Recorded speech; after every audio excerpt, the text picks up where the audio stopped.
works. If it wants to start. We live? We're live? I think we're live. It's hard to tell if we're live where we're supposed to be live or if we're live somewhere else. Oh my god, we are. We're live where we're supposed to be. Yay! Hi everyone! How's everyone doing in the chat? I am Sidbar2. Joining me today so far is Brit without fear, Geek without fear. He always changes it. I can never remember. Alfie. Oh. Yeah, he's joining us. Steve should be here, hopefully. Initially, today it was supposed to be Rasco, Steve, and I, but then like Rasco got sick. I just got over being sick, and my throat's already feeling a little sore. So we'll see how this goes. So Alfie's filling in for Rasco tonight, and we'll see if Steve shows up. I've just been outsourced to England now. This is what's going on. Yeah, we outsource jobs. Well, I mean, like, okay, see, it's funny you say that because, like, Steve's the Indian guy. So if anything should be outsourced, it should be Steve that's been outsourced. But anyway, or Steve should be the one filling in the outsourced job. I don't know. It's hard to tell. I don't know how this works. Okay, whatever. I'll just look at chat through the normal chat. Says, is Ian a ghost? Why would they ask if I'm a ghost? Like cameraman settings. I don't like Google's thingy thing. Oh well. Present to everyone. I guess I'm going to have to... Can people see me now? Okay, they can only see Alfie, apparently. Which is just too bad. Yes. I've just been looking very ominously into the distance with your voice narrating over me. Okay, looks like I'm showing up now. Yeah, Jake says, I finally have the GL shirt. I've had this for a while. I just haven't had any goddamn time to shoot a new intro for the show. But yeah, I got the whole Green Lantern outfit on for effect. I even got the light up shoelaces and everything. Green pants, Green Lantern belt buckle, Green Lantern tie. It's looking good. Alfie, you're wearing a suit too, right? I'm wearing the top half of a vest, Superman pajama bottoms, because it's 3 a.m. here. And I had a Green Lantern ring, and I just lost it. I love this Green Lantern ring. It's from the movies, but it does not stay on my damn finger. Like, I'm wearing it over my wedding ring, hoping that will somehow make it stay on more, and it's just not. Oh, King 19 something whatever numbers says I have an obsession with lanterns. Yeah, I have an obsession with Green Lantern. Yeah, right, man. Any kind of interest, you'd make it very subtle that only the keen-eyed viewers would ever notice. Oh yeah. So anyway, everyone, thank you very much for joining us for this live stream. Alfie, thank you for joining me for this live stream to celebrate the new year, even though you're 3 hours into the new year. Yeah, you've basically just called me back from the future to tell you if it's going to be all right. Yeah, that's what that's the joke I was going to open with is like, so is 2018 better yet or no? Is it still shit? The bug overlords have given better healthcare, so I guess. Damn. Pretty much the same.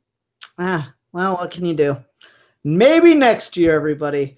No, but that's pretty much what we're here to do tonight. I was going to wear the hat. I had fully planned to wear this hat, but headphones make that kind of impossible. Everyone, of course, is probably shy at me. Then get less ridiculous headphones, Ian, but what can you do? Anyway, no, so what we're planning to do tonight is just kind of shoot the shit with the live audience, talk a little bit about 2017, you know, bitch, moan, complain, all that jazz. So what we normally do on Geeky Gentlemen, anyway, but before we get into that, since I am still somewhat stalling for time, hoping Steve will magically show up because I don't know what happened to him. We're just gonna interact with the live audience for a little bit. How's that sound to you? That sounds pretty good. Yeah. Okay. Just pretty good. Not great, but pretty okay, good. okay. Now it's gonna be a roast of my speaking skills, which I can barely get a hold of. Like, but this is gonna go for it, sure. Yeah. How's everybody doing in the live comments? Everyone doing good? Sorry we kept you waiting. I was getting prepared right until the last minute. I thought I knew where things were, and I didn't know where they were. I was very misled as to where I had placed things.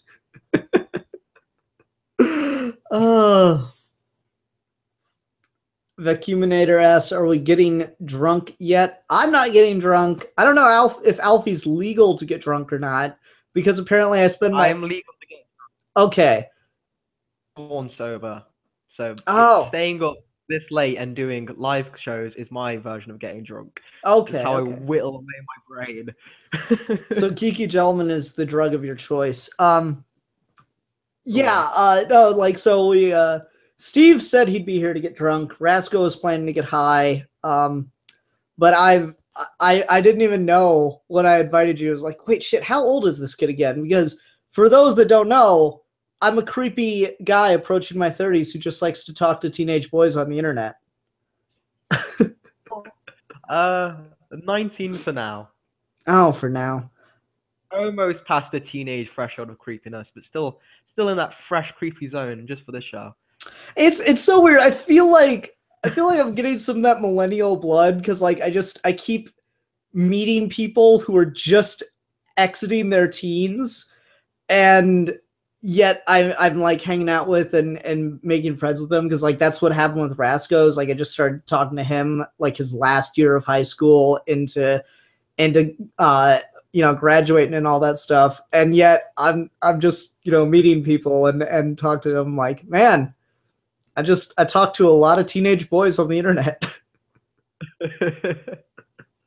Be about dick. Man, I knew, like, it's funny. Steve said, "Oh, the Nightwing episode's gonna be really popular once you post that." And I'm like, "Really? You think so?" I've never heard that many people talking about Nightwing on our show. But then I posted it. Everyone's like, "Oh my god, Nightwing! Yay!" I'm like, "Well, hold off for Tuesday, folks. It's coming." Oh man, it's gonna be good. Otherwise, now we got we don't really have like a set course for tonight. I mean, do I even have like a ball that I could drop here? I got Rock'em Sock'em robots that don't actually work. I don't even have a ball, I think. That's disappointing. Oh, wait, I got a little cotton monster ball thing. So we're going to be dropping this ball at the end of the night, everyone. New Year's is such a lame holiday. Technically, this is the last episode of Geeky Gentlemen Holiday Month. New Year's is such a lame freaking holiday to me. Like it's so obscure for what to celebrate, I think. What do you guys do over there? What do you guys do, the ball drop or? We don't do the ball drop. Obviously, everyone knows Big Ben, and what we normally do is at midnight the clock rings and the bell goes, and people let off fireworks, etc. The problem, which is quite funny this year, is 6 months ago the bell got removed. Mm-hmm. This one, they had to pre-record the bell going off, and then they've just like you can see the scaffolding on the Big Ben, and they've had to act like, wait, the bell's gone off, but it's like pre-recorded from last year, and it feels so pathetic. Like, why did you even bother? Just you're embarrassing yourself, UK, more than you already do. I don't think the UK embarrasses themselves. I think whenever I think of the UK, I think of nothing but dignified. Oh my god, you're so far from the truth. Oh man. That's funny. No, I mean, like, I've never gotten the ball drop thing. It just seems like it's that people get New Year's off, so they want something to celebrate, and just drinking is probably not a good message for celebration. Yeah. Going into the first day of the new year completely hungover. Mm-hmm. Uh, mm-hmm. And it's funny because like New Year's resolutions don't really make that much sense. Everyone kind of acknowledges that no one ever keeps them. Ugh. Kind of the blue moon, you see like the story of like someone actually does do it, which I guess that's nice. Just like if you're going to talk about like nice holiday kind of things, but you kind of have sentimentality a lot of the other big holidays do, especially around this time. Mm-hmm. All right, let's start interacting with the live chat. We'll do Q&A for a little bit. If Steve doesn't show up by 11, I don't know what we're going to do. So Dr. Holocron asked in the chat, how many movies did you guys see this year? Like new movies, I'm assuming, because old movies I couldn't tell you. Dude, I don't know how many movies I went out to the theater to see this year. I know Last Jedi. I know Justice League, obviously. Planet of the Apes, Thor Ragnarok, Blade Runner. But I haven't seen a ton of movies in the theater this year. How about you? The same, like I saw all the big like superhero films. If I make that as kind of like the guaranteed date, it's fun to do.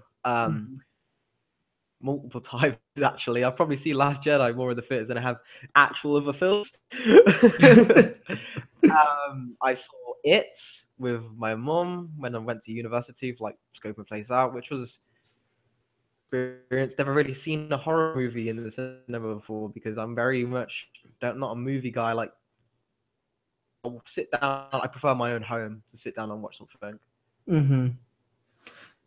I'm kind of in the same boat with you. Is I didn't really see too many new films. Like a lot of the buzz because it was like heralded from what I see and people talking around. It seems like this year was kind of a bad year for movies. I don't know how much that holds water. Yeah, see, I don't see enough movies in theater to really like say one way or the other because I don't pay attention to that stuff, you know? Otherwise, yeah, I did not see a ton of stuff in the theater this year though. I rarely do though. Like it really takes me, you know, something to go out and see a movie. Like I'll usually go see the DC. Yeah, I saw Wonder Woman. I usually go see like the DC and Marvel movies in theaters and Star Wars, like the nerdy stuff. I'll usually go see in theaters. But as far as just like new movie that's out, I always get like I'll see a trailer. I'm like, oh, I might watch that 3 years from now when I still think it's new. But that's about it. Oh man, what else we got? Who else has a question for us that we can talk about? What you guys got in the comments? I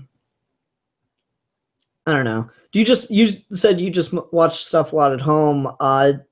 You know, like I get that, but I gotta admit I have something for the theater experience when it's a good experience. I feel like I saw Jedi, and my first theater experience was just fucking awful. Like, spoilers for Last Jedi, folks, but like when the kid pulls the broom at the very, very end, I didn't know that. Like, I assumed he just grabbed the broom and started using it because there's some asshole sitting there bickering with his friend about like fucking whether or not Obi-Wan could do what Luke did and all this shit. And I'm just like, shut the fuck up. It's the movie's still going. Oh. Yeah, so I feel very. Yeah, and when I saw that like the second time, I still need to go see Jedi one more time. I want to make sure I see it 3 times in theaters. When I saw it the second time, that moment worked so damn well for me. I just like, damn it, this thing.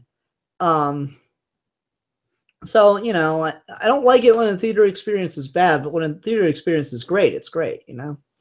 kind of one of those things. Be curious the difference between over there compared to here, because I hear a lot of people's stories of like, say, oh, they went to the cinema and like people got up and clapped. I've never seen that happen over here or heard of it happen. I don't know if it's just the American audience gets more pumped up and more enthusiastic about it. I enjoy that where if you're at a movie and you're surrounded by people who are like really into it as well, and you get the big moments like where they do the light speed suicide bomb and everyone's just silent. But that's really like special. Nope. My theater was not silent for that. The motherfucker was like, "Oh my god!" I'm like, "Shut the fuck up!" Oh, I don't know. It drives me nuts. I also saw like my first time going to see Jedi was just terrible. Like, I bought tickets online, so I thought I'd bought for a standard showing, but really it was a 3D, and that was just disappointing because 3D sucks when it's post conversion. It was just not a great experience, you know. It's hard to hear it. Yeah. For the rest of your life. Yeah. And like, it's so funny because they packed so much into that movie to be the fuck yeah moment, and yet it's like the first, it only works the best that first time you see it. Every other time it's still awesome, but it loses that like moment. And like, I don't know, for the rest of my like my one experience of getting to see Snoke cut the fuck in half, it's kind of always just a little bit tainted, you know? Yeah. Oh, well. I don't know. What's going on with you? What have you been up to all day to try to keep yourself awake? Well, this was recommended like because of a Star Wars kick recently. A site like called Sci-Fi Debris, and he did like this really cool retrospective on like he's done like 3 parts, and I watched the second one, Empire and Return of the Jedi. Goings on like craziness that was happened, and it really like together and like really well edited with like information and stuff. And like by the end of it, I didn't know how to feel anymore about George Lucas. Like, and that's already like a statement people have to make. But now I feel just like my entire worldview has been turned upside down because saga almost as good as the films. Like Jesus Christ. Yeah. Apart Lucas, from that, Lucas is one of those characters. It's funny. I was watching some Star Wars stuff too. I watched a little mini documentary thing. It wasn't even really a documentary. It was just like a mashup of all the different lightsaber duels that like Sports Channel did, or Sports Center, not Sports Channel. Sports Center did, and they're talking about how Star Wars lightsaber combat is based on the Japanese sword fighting martial art of Kendo. Yeah. And like Luke and Mark Hamill was there, and he was talking about like, oh yeah, I had to learn Kendo in preparation for Empire Strikes Back. I'm like, oh, I didn't know that. I didn't know that he actually trained for that, very seriously. But that was kind of cool.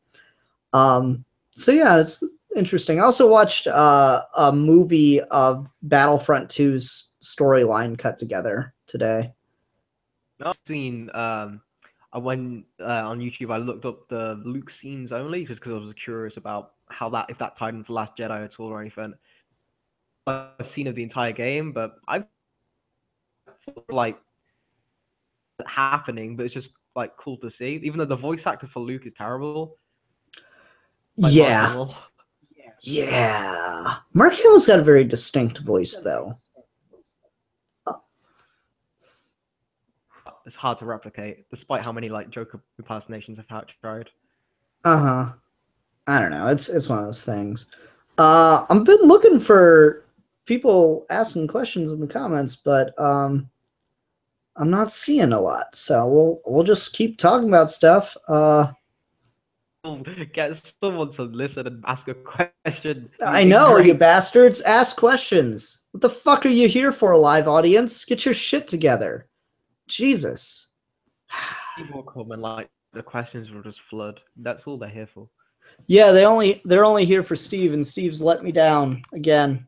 It happens. I don't know. Every time Steve can't make it for something, I get like an explanation a couple days later where it's like some really serious shit. So like I try not to get upset. Okay. Favorite co-host to work with, Ian? Oh, yeah, that's not an awkward question at all for me to answer now, is it? I am a guest. It's okay. I'm just here when everything else goes terribly wrong because I have no life. Oh man, I don't know. Like I feel like it's a lot easier to have conversations with Steve than it is with Rasco sometimes because like I sometimes have to pull stuff from Rasco. Like I love Rasco to death, but like he'll just so often he doesn't have an opinion on things, and so you gotta like prod him for something. Whereas Steve's an opinionated motherfucker, so you can ask him away a million things, and he can always keep a conversation going. But Rasco's still beautiful because every so often he'll have like this brilliant fucking take on something that I could never think of in a million years. So Steve is my favorite co-host. How's that? You've made me choose, and that's what you get. And now everyone's like talking shit about Rasco in the comments. Now Rasco's like officially the worst geeky gentleman. Oh yeah, I think I'm officially the worst geeky gentleman. That's okay.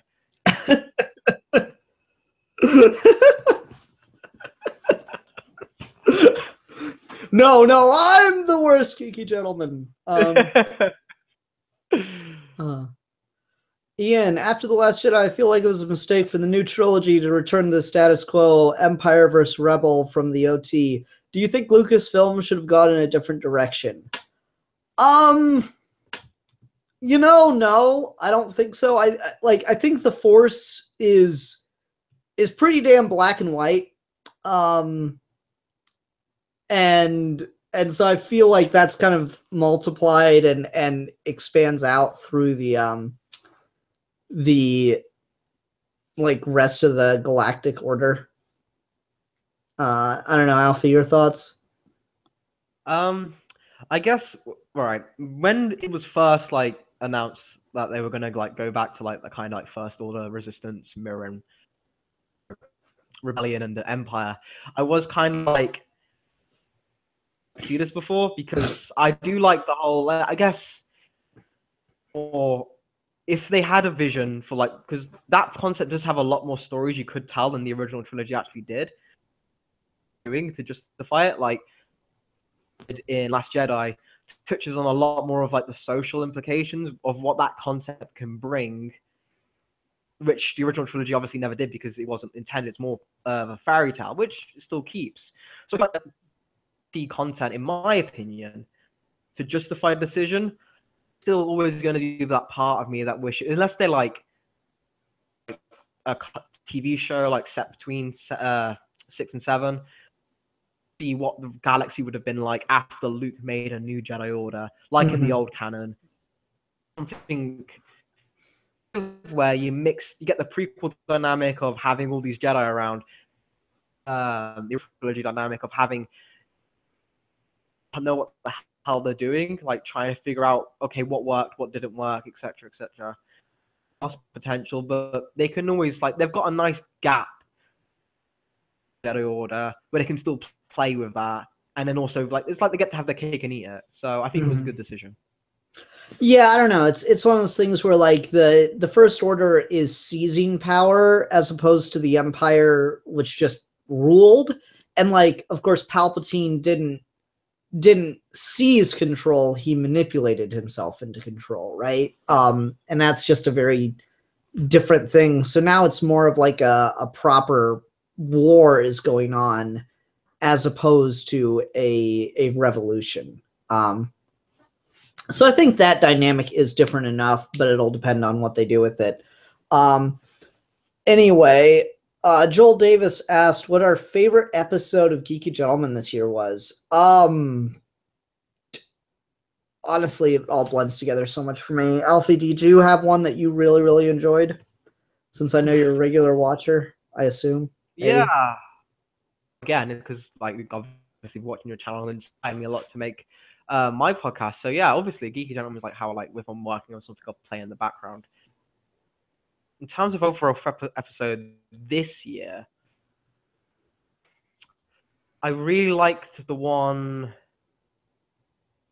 Like again, it's hard to remember specific ones because once you got it in the background on like a playlist or something, it does its own mouths together. But yeah, just blends. There's days of like I'm pretty sure you could listen to Geeky Gentlemen for like a year straight. Um, there are more than enough episodes to listen to one episode a day for over a year at this point. It's kind of ridiculous. I think it was a fan film you and Rasco did, like a review on which I had watched before. It was good, like getting to see.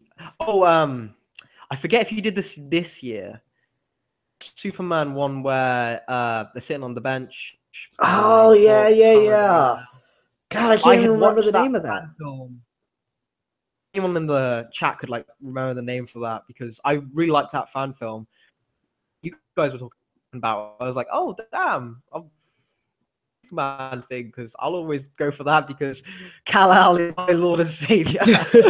No, I really enjoyed your discussion on that, and I always like getting to see people discussion on like a lesser known geeky thing.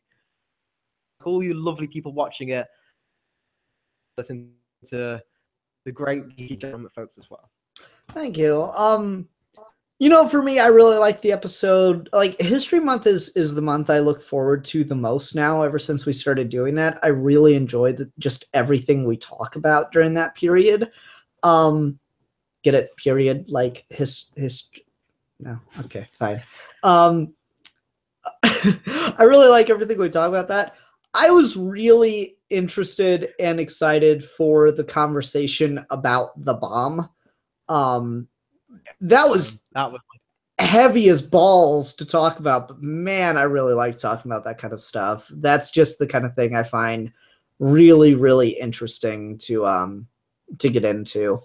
You know, there's just so much wrapped up in that conversation. You know, it's not like you just talk about World War II. When you talk about the bomb, you talk about World War II, the Cold War. You talk about ancient history in discussing the bomb. So it's just I find it fascinating. So I really enjoyed that conversation as heavy and scary as it did get.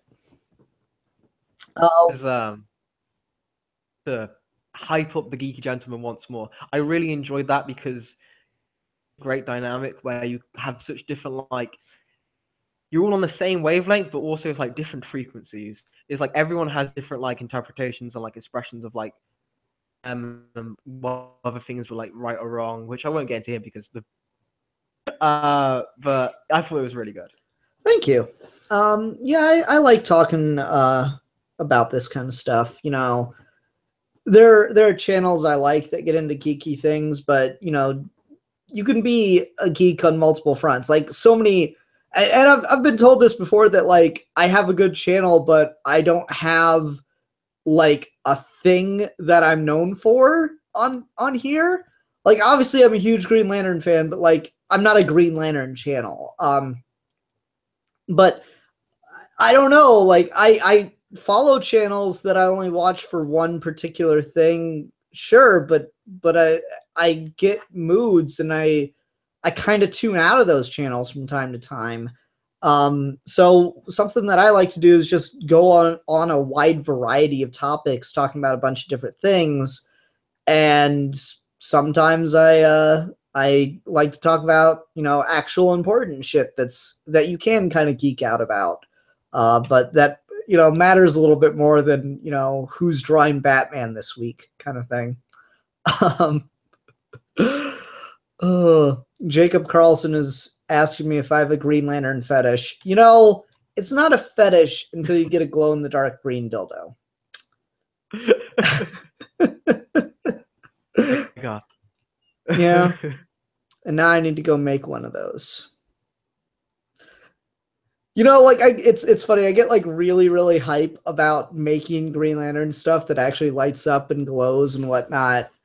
And then you get it, it's like, okay, it's just a thing, but now it lights up and it glows. I'm like, but it's cool. It's funny. I'm working on making a custom figure. Let me go grab something real quick, and I'll talk to you about it because this will be fun. Walk carefully.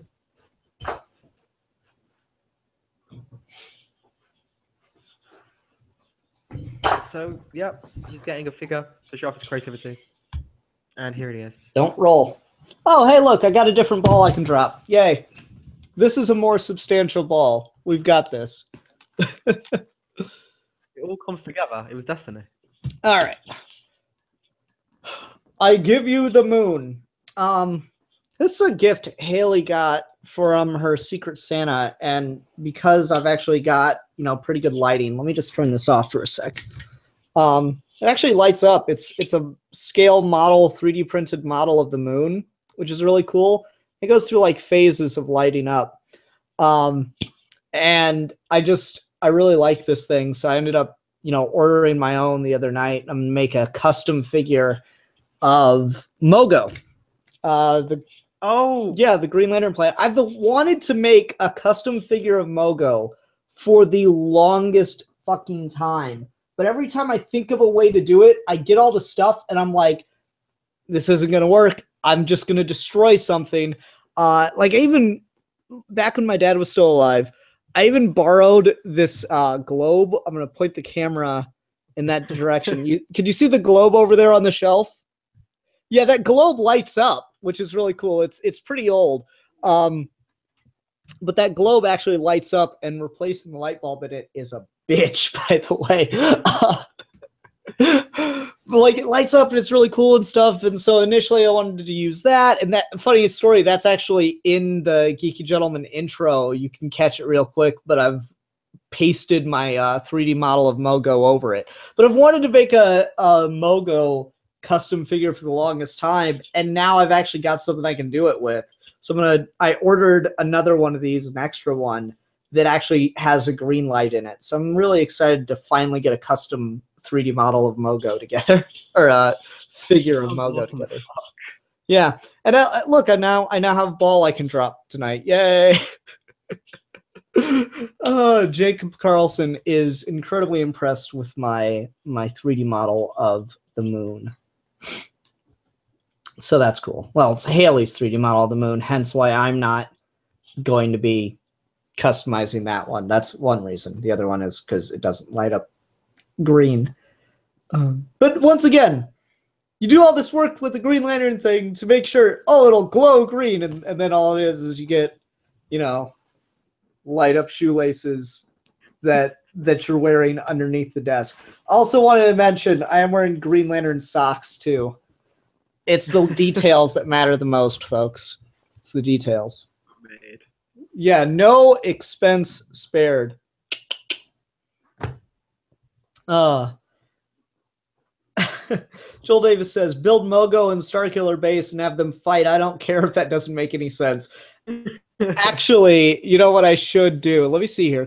I can screen share on here, because I was talking to Steve about this, because spoilers, the next character we're discussing after yep, there we go, Infinite. The next character we're discussing after Nightwing is Mogo, which got me on my Mogo kick again. I did this animation years ago. So I'll just show this off. This 4-year-old thing that I did. And this is just, one of those silly things I did. So you can search Mogo versus the Death Star and find this online for those that are interested.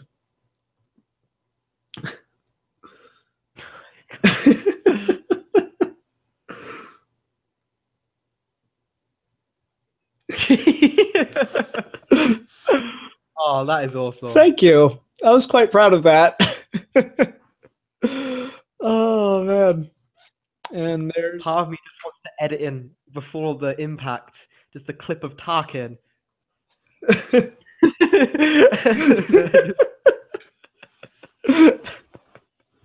oh man. Yeah, so I could do Mogo versus Starkiller Base if I could find an easy 3D model of Starkiller Base. I mean, it can't be that hard. I could probably do that. It's a sphere with like a pipe through it and kind of like one little recess. It can't be that difficult. Looks like an evil Pokeball. Oh man. Red Leader says, I just assume Ian has the Green Lantern logo tattooed on his ass. I don't get tattoos. But if I did, it would be in glow-in-the-dark ink. I would definitely do that. Oh, man.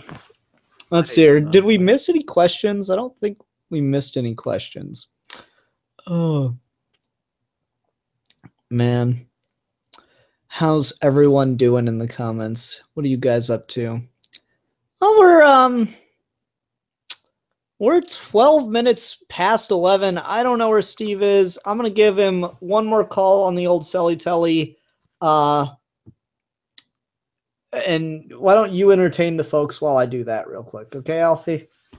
No pressure then. Well, okay. I'm officially taking over. Starting from now, Mondays will be day. Tuesdays will be a live stream of in the chat. I don't know what I'm talking about right now. Okay, but yeah, year in review, like thoughts on it. All I want for the end of this year is for hope he's well, hope he's merry. But no, this is just cool. This is just like when I was on the chat, I was like, oh, Monday, Geeky Gentlemen, I could be on the thing. And now look, I'm here in an unofficial capacity.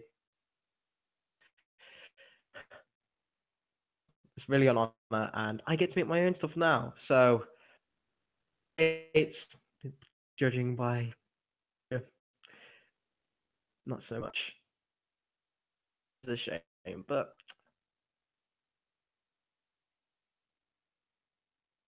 Okay, I'm back. oh god, apologize to everyone for me having to keep people entertained. Well, I just expected you to get up and do a dance, and so I'm very disappointed that you didn't. Hint, hint. I don't feel we're at that stage yet. I will do it for the people, Alfie. You're a teenage boy on the internet. You're a teenage boy on the internet on a webcam, and an older man is asking you to dance for him, demanding that you dance for him.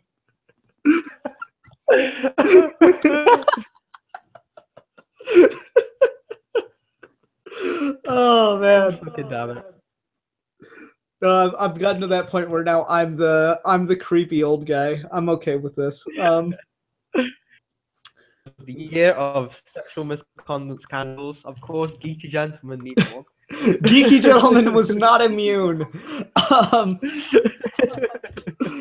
All right, I got someone in the chat who volunteered to come on. I'm sure everyone would have been volunteering to come on, but someone volunteered first.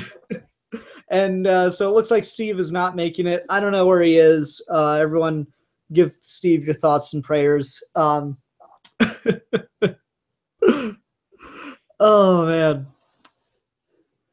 Wait, did I mute something? No, I'm good. Okay, I saw a thing that said microphone muted. I'm like, wait, huh? What? What's going on?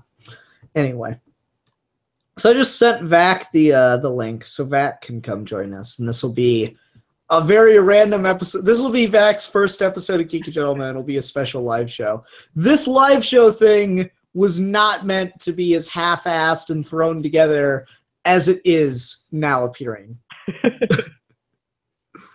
Which is just the motto of this year. Yeah, pretty much. half-assed as it turned out to be. Mm-hmm. Pretty much. That's kind of just how everything's gone, and we're gonna talk about 2017 now-ish. So we'll wait for Vac to get here since he volunteered to come on. Vac and I have had a couple conversations, so I can't see anything that could go wrong here. King says, "Goodness, I hope he's not actually drunk." He just passed out a while ago. Maybe, I don't know. It's one of those things. Always, I'm sure Vac's getting ready. Vac, if you're still listening, I expect you to come on in a suit. That is the only requirement, is you have to get a suit on, or at least a dress shirt, since I'm not wearing a proper suit. Alfie, do you not have a tie? I thought I'd go, a little bit out there, a little bit, Little casual. Does this look stuff. like I expected you to come casually? Because as you can see, this is the model of professional. What did you think they would do if I showed up to a job interview like this? Because like it is somewhat professional, right? Like maybe if I showed up like this in a job interview for a comic shop, They give you the keys to the shop. It's like, you obviously are more prepared than we will ever be. Yeah, this was like a cosplay I had in mind for the longest time of like professional Green Lantern. Daredevil, when he walks out and he's got the red Daredevil suit, but like Hal Jordan or something just decided to take up an office job. Hal Jordan would have the best office demeanor ever. I am so certain of it. King says he would hire me on principle. I appreciate that, King. Thank you very much. Miracle says, wait, Ian, you haven't shown up to a job interview like this? I don't know why I haven't either. I really should. This is a good look. To be fair, though, this shirt, this black and green pinstripe shirt, you're never going to find one. I'd have this made. So there is a level of commitment that has gone into this. And yes, I am aware that you can use that to mean that I should be, properly committed. I have my own straitjacket.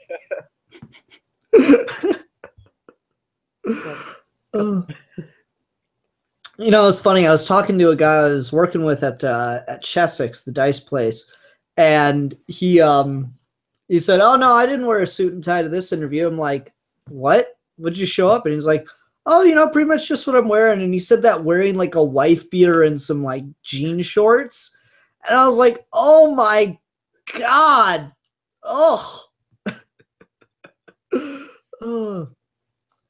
King says, is Vac okay setting up a camera? I'm not sure what Vac's doing. I sent him the links, and I haven't heard back from him, so I'm assuming he's probably setting his stuff up. He probably did not expect to actually get invited on.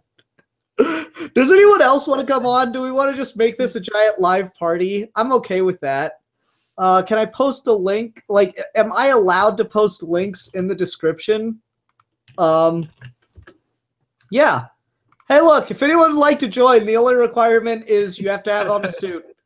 That is the only that's what we'll do. You need a suit, and you need a webcam, and you need to be online. So that's the requirement. All you have to do is put on something professional, because this is Geeky Gentlemen. This is a gentleman's club, and you must appear as a gentleman to be on here. That's the new rule. Since this has not gone as I had initially intended, we're going to change this up. Red, you're not wearing a suit. I'm going to kick you out. I know, but I have an Imperial uniform that's close enough. I'm in formal wear. Oh, Alfie, what are we thinking? Up or down vote on this? I have a Daredevil poster. You have to be on my side, Alfie. I'm good. All right, he's got me. All right, fine. He's got me. We will allow it. He's got me. Does the uniform button? Does it button up? It zips. Okay, zip it up. You can't be in here looking like you're wearing a t-shirt. Can I just say, the shirt's really weird, because it's the Justice League, and it's in a almost Gene Colan art style. They got Cyborg, because it's the movie lineup, but like Colan, or I guess Aparo art. It's strange. That is odd. That is odd. Yeah. Red, you look nothing like I expected you to. Like I thought this the other night when you joined Steve for a live show for Christmas, and I just caught a little bit of that. I was like, Red looks nothing like I thought he would because I've never seen you before. Yeah, what did you expect? I don't know, like it's so weird with like the whole like social media age thing. I look at your profile and I know in my head, oh, he looks nothing like the guy from the ship in Star Wars. But on some level, I expected you to kind of look like the guy from the ship in Star Wars. I'm sorry I don't look like Dennis Lawson. Like, that is my mental image. That has always been my mental image of you, is you're going to on some level look like that guy. Like, at least shaved, you know? I can come somewhat close. Give me a second. I at least thought like you'd always just be wearing the helmet. Which I have a feeling he might have been going to get. That could be it. Oh man, this has now reached the point of silliness. Yep. Okay. Yep. There it is. Now, now you're one of those. Now it fits.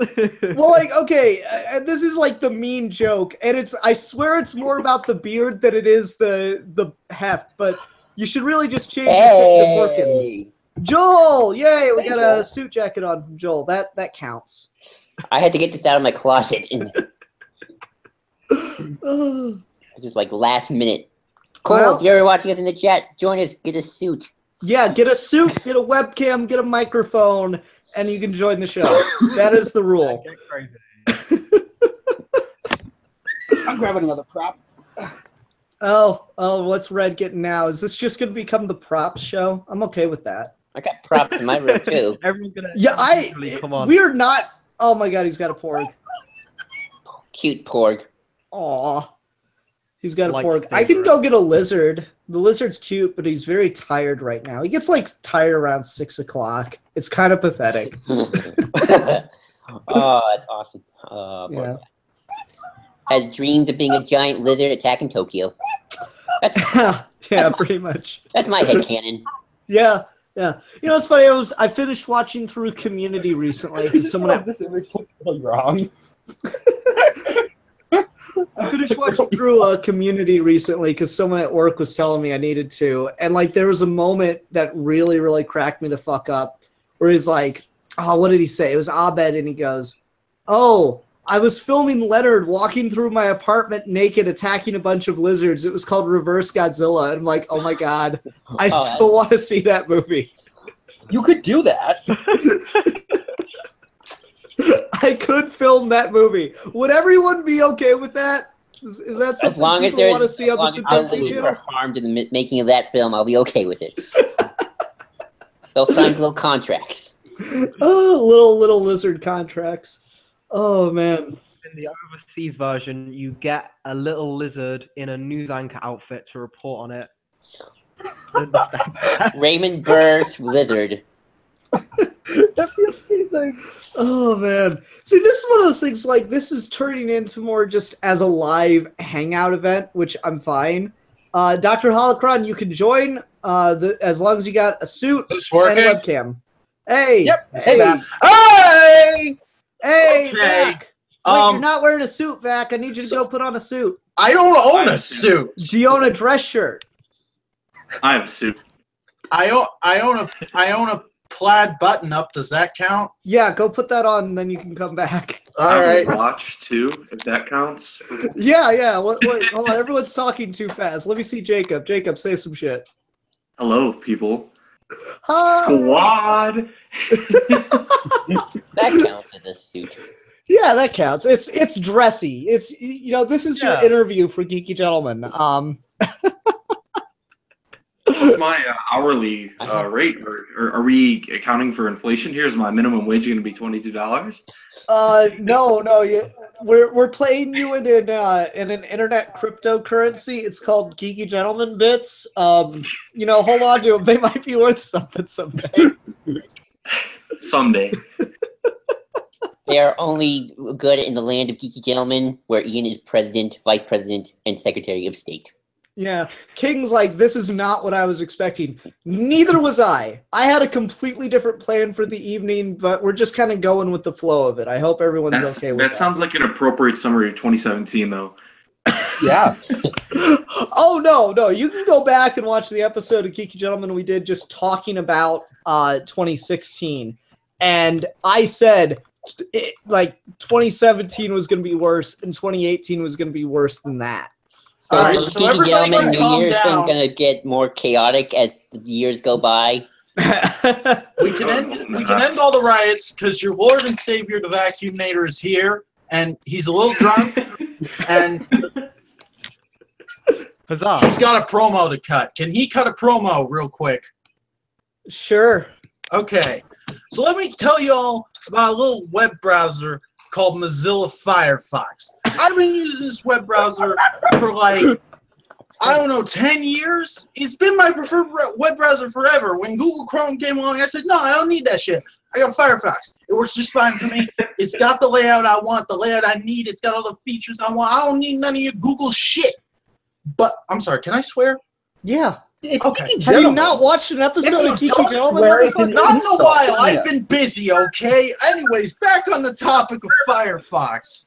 So, a few weeks ago, they come out, or I don't know how long ago it was, they came out with this thing called Firefox, I think it was Premium or Platinum or something like that. Some new version that's like all fancy and better than Google Chrome. They basically said people were complaining because they like Google Chrome better. We're going to do an upgrade that's better than Google Chrome, and everybody can get it. And then they forced me onto it. For some reason, I didn't ask for it. I said I was fine with regular Firefox. They forced an update onto me. This new Firefox looks terrible. It's got this weird desaturation thing with the address bar and the bookmarks, and I can't stand it. Yeah. But I got over it. I got over it after about a day, because that's how you do. You go on with your life. And now today, I'm sitting here. I'm going, this live stream's okay, but it seems like they're missing a guy. Seems like they could use somebody who can liven it up a bit. You know, I got a few in me. I can come on here and be the life of the party. So I put it in the chat. I say, hey, Ian, let me join. Let me fill in for Steve. And there's fireworks going off over there. Those assholes that are interrupting my promo, they're going to go to jail when I'm done. But anyways, so you send me the link. You send me the link to this thing, and I go to join, and Firefox is like, oh, you need this plugin. You need Firefox ESP or whatever it is. And so I'm like, okay, whatever. I'll download the plugin real quick, and then I'll join. It downgrades me back to regular Firefox, and because I had changed all my bookmarks after I updated, everything's all screwed up now. I don't know where anything is. Even though it's only been a week, I've already lost track of everything. So I'm like, okay, what the hell is going on? And then I'm just like, okay, forget it. I'll sort it out after midnight. I'm just going to jump in this thing.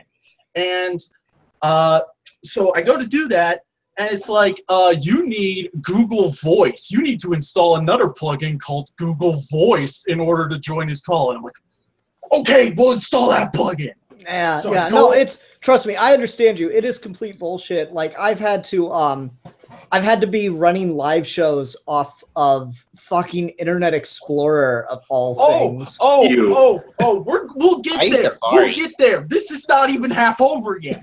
What happened was I'm gonna get us to midnight, people, all the way. Okay, no, I'm cutting you off there because I know what you're bitching about.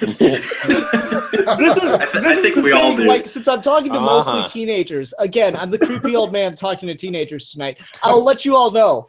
Drunk people think they are fucking fascinating, and they're just not. Yeah. So you have to know when to tell them to shut up. So here's the thing, though. I'm not actually drunk. This is Welch's sparkling grape juice. Oh yeah, I'm just I had a that good at my wedding. actor.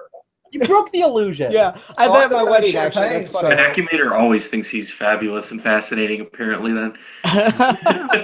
That's my job. Well, that's because I am. Savage. I mean, I use Safari, and so I, Well, if I was Anyone on a wants to fucking join, I'm just Mac, gonna I keep would use posting that, the link but I'm in not. the- Now am I?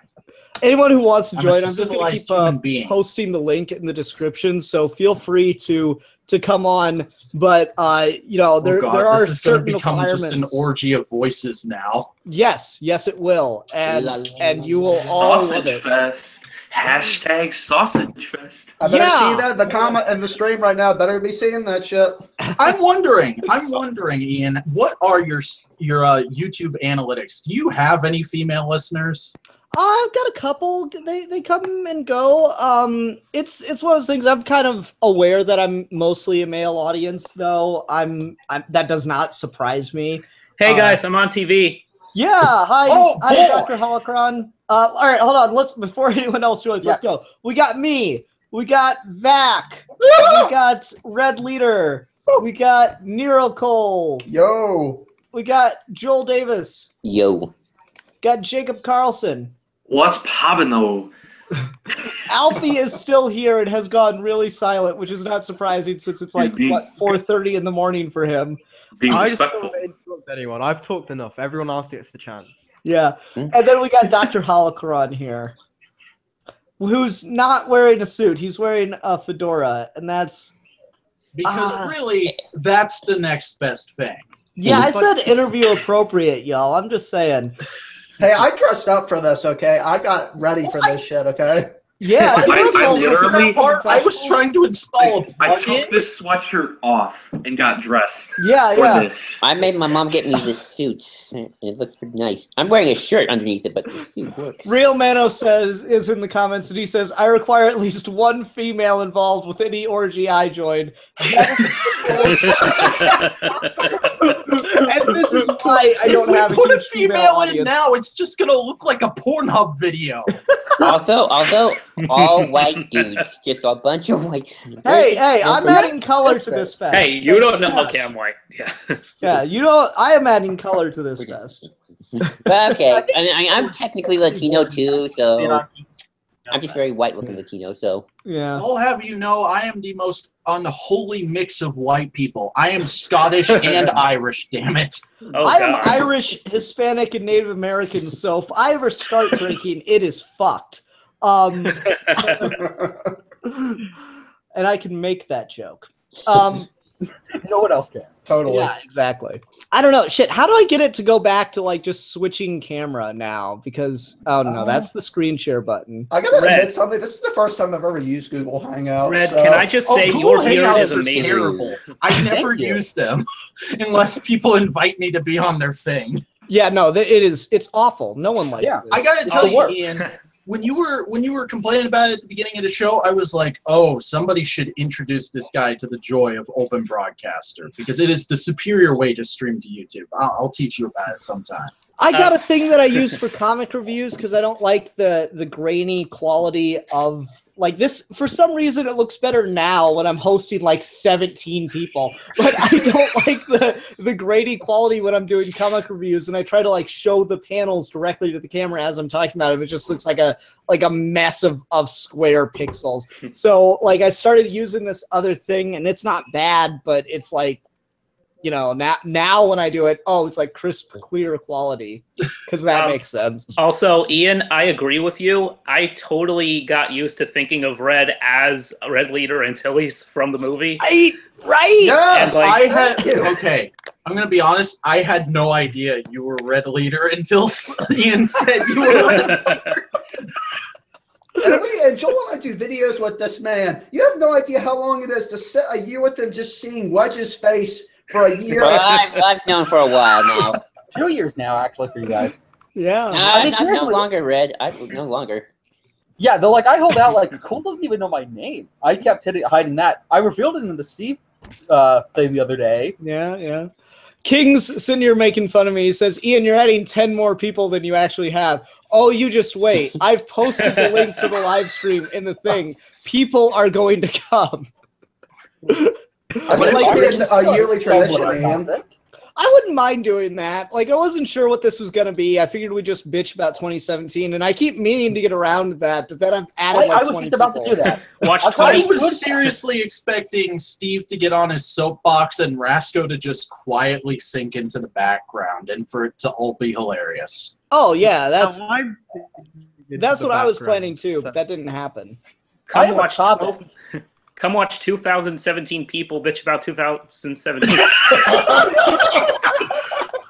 I'm surprised All nobody right, tried let me that. tell you about 2017. First off, we got these idiots talking about politics all the time. What the hell is this politics? I don't want to talk about. This is a nerd channel. Let's talk about nerd stuff. Look, I got a transformer right here. Let's talk about that. Did you say Sculpting on transformer? this guy is amazing. No, there's no. All right, here's what we're going to do. We're all going to talk about one thing we hated about 2017. One thing? You got to boil it down to one thing. Oh, God. And I'm I going got to it. put the big-ass caveat on it. You can't repeat what anyone else said. So I'm going to go first. Fuck the Donald Trump presidency. It has been awful. Oh my God. True. Big-ass caveat on it. You Whoa. can't repeat what anyone Who's else the said. ninja? Oh, Grady, you gotta put Yeah. on headphones or Like something. Grady. You're echoing like crazy. I feel like I've been transported to an anime. Yeah. It has been god awful to deal with this shit. I'm gonna unmute Grady. We'll see if he's working now. You know, it's funny. I was going to show this comic as I'm going to turn it around as a good thing. It actually counts as a bad thing. So I'm going to get to that. Okay. I haven't Oh, heard anything I about don't it feel either way. Do people like generally like it or generally hate it? I can't tell. This year, Yeah, I don't know. happy. I've seen some people say they actually liked it. I only most saw the certainly first didn't. episode, and now I've muted. Okay, so apparently, Dr. Holocron, I apologize because I thought muting just like worked, like you could unmute them left and right, and apparently I can't do that. So, He can't mute me, motherfucker. Grady, leave the call. Try coming back in. We'll see how that goes. Unless you ask me nicely. Yeah. Sorry about that, Grady. We'll try to get you back. Make sure you got headphones when you come back. All right. So Ian, worst thing. Yeah, my worst thing, Donald Trump. Donald Trump presidency has just been god awful. It has been a fucking nightmare to deal with. So let's go ahead and go on to Vac. What has been your worst thing? You cannot say the Donald Trump Can presidency. I ask a question first? Sure. What was your Can we best each thing? do a good thing too? We'll do I that want- after. Okay, I want to Okay. talk about things I like. I hear you. But okay, a bad thing to sort of piggyback off of Ian's, but not talk about the same thing. I am very serious when I say I'm fucking sick and tired of people talking about politics. It has gotten way out of hand and way too annoying. And people who before 2016 never gave a shit about politics in their entire lives are just going on these ridiculous soapbox rants every day on Twitter, and it's almost killed Twitter for me. Like, I've had to mute a bajillion people this year, and I'm just sick of it. Twitter is like the app. I used to open Twitter first out of any social media app at the start of the day. Now I like put it off as much as possible because now that they've changed Twitter to have it, people can see the tweets you like. It's like I'm seeing political shit from people Yeah, I that's would weird. never know otherwise, and it's so annoying and stupid. And like, if you're interested in politics and genuinely have stuff to say, fine, great. But it's just these people who, like I said, never really were very casual about it before 2016, and now they're just like these heated, supercharged, radicalized idiots. And I can't deal with them anymore. Well, here's the thing, man. That's what you got to expect. That's what like living under an authoritarian state will do to you. That's what fandom is. I think just to kind of piggyback off of that for a second, Vacuumator, Go ahead. I think part of the reason why so many more people have been talking about it and talking about it so much more aggressively is because there's a lot more at stake or at risk, because we have someone in the White House and then the people who are underneath him who are so much more unreasonable than what we're used to. And so this sort of sets a new precedent where we have a lot more at risk if this person is able to do what they really want to do than before. I definitely get that. I just don't care anymore. Like, honestly, I'm at a point where I'm so sick of the discussion that Trump could nuke, like, he could send a nuke directly to my house tomorrow, and I would not care as long as I didn't have to hear about it beforehand. Damn. Okay, so as long as it turned you into a giant frog, everything's good. Yeah. So it's going to turn. I wanted to turn me into Godzilla. That's okay. That's asking too much. All right, let's go ahead and go on to Red Leader. Red, what is something from 2017 that you fucking hated? Okay, so this happened to me last night. I read the final issue of Tim Seeley's Nightwing run. I missed Tim Seeley's Nightwing run. So the bad thing is that a good thing ended? It's just okay, fine. Okay, you want the fucking worst thing? Let's see. The Twitter thing. Okay, I tried to do something mildly positive, but you know what? I've been involved in at least like 5 fights on forums that have gotten someone banned Raylo. this fucking year. Great Jedi. It wasn't even Raylo. It was freaking. Somehow Colin Trevorrow getting fired. Which we were all cheering for. I got in this massive fight for with these people who are arguing that affirmative action is this great evil. What? Oh my fucking god! So I had to sit like through that, and then this happened with Grey Jedi bullshit, and this happened with fucking Mandalorian shit. In way more fights than I ever have, which is saying something because I get in a lot of fucking flame wars. This year's just been hell on that. You're my friend, but you bring me into way too many Batman v Superman fights this year. Oh god. Twitter. I apologize, Nathan. Just tell me what your mom's name is. I'll end it for you. Just anytime I check any social media, I feel like I'm gonna have a fucking panic attack because I know someone is gonna fucking yell at me. And now you get to hear more people yell at you. Huzzah. Yeah, all right. Great year. Yeah. Who's next? Joel, what is something from 2017 that absolutely sucked? Oh boy, well you took mine about Trump, and I don't want to do anything associated with him because, I could say something like, "Game where we're gonna go to war with North Korea." That gave me some panic attacks. I guess if I had to pick, public transportation stinks, especially for me. Okay, so as you guys know, I'm a disabled guy. I'm in a wheelchair right now, so I need public transportation to get to places. I have this special service that takes me to places like the movie theaters and school, mostly school. But it's always overbooked, and it's always late, and I have to wait for hours to get for the bus to come, and it's annoying. I'm just sitting around all day. I'm miles away from my house since I have to go to a little upstate, not too far, but still to get to my college. And it's waiting around. I can't have a car because I can't drive, and it stinks. So public transportation. That's my thing. Flying cars can't come soon enough. Yep. Flying cars that fit big electrical wheelchairs. Flying wheelchairs. Why haven't we invented that yet? Yeah. Why don't I want that. Sorry. I want my Professor X wheelchair or my Davros wheelchair. I want the Davros one because he's my favorite character. He's my favorite. I guess you could do that. Did you hear about that father that his son's disabled, so he gives him the best Halloween costume every year by turning his wheelchair into a part of his costume. Oh yeah, that guy's awesome. No, but it's funny because me and Rev talked about I could actually be Davros for Halloween. You could do it, man. You could go to a con as Davros. That'd be the shit. You should be Shaq's girlfriend from the movie Steel. Or Dalek. I can just put the little top over me. Where she's spinning around at the end and shooting rockets. Yeah, that's awesome. Are you kidding? Can we just appreciate fucking reference came up? I know, right?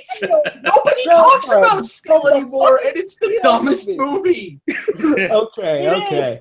So Joel Davis is complaining about public transportation. Jacob Carlson, my dear friend, my artist buddy. Why isn't this working? Pressure's on. Yeah, it keeps going black whenever you click on it, but then when you click away, it's fine. Weird. Oh Okay. no! It is the real Manos. Yeah, Manos is here. Jacob. Woo! Means they're let's- about to get Jacob 10 for- times more vulgar. Yeah, Jacob. What are we gonna talk about? What is your worst thing of 2017? Ooh, Nelly, it's Costelli. That's a good question. I guess my caveat before I say this is potentially because I'm getting older and getting more into having discussions with people, but I feel like people are just really unreasonable and really defensive when you try to talk to them about politics and, you know, opening their worldview and it's not even about like I was talking to this girl who's a Trump supporter. And that is inherently contradictory because how can a woman support Trump? How can anyone support him? Right, You'd be surprised. it's like I feel like people are just so unreceptive to that, and maybe that's just how it's always been, and I'm just noticing it now. But that's probably my worst thing because it's so hard to have a meaningful conversation with people and just talk about ideas and talk about people. And it's not just politics, it's like film too. Like somebody brought up Batman versus Superman. It's like it's like everything is so fucking polarized now, it's impossible to discuss it. Yeah, The Last Jedi too, that's really polarizing too. But one of those is obviously better. Right. So it's just really hard to like get to a place where you can have a respectful conversation with people. No, I agree. It's funny you bring up like Last Jedi and Batman vs Superman because I've been having like conversations where I disagree with this motherfucker right here, King. Hi. How you doing?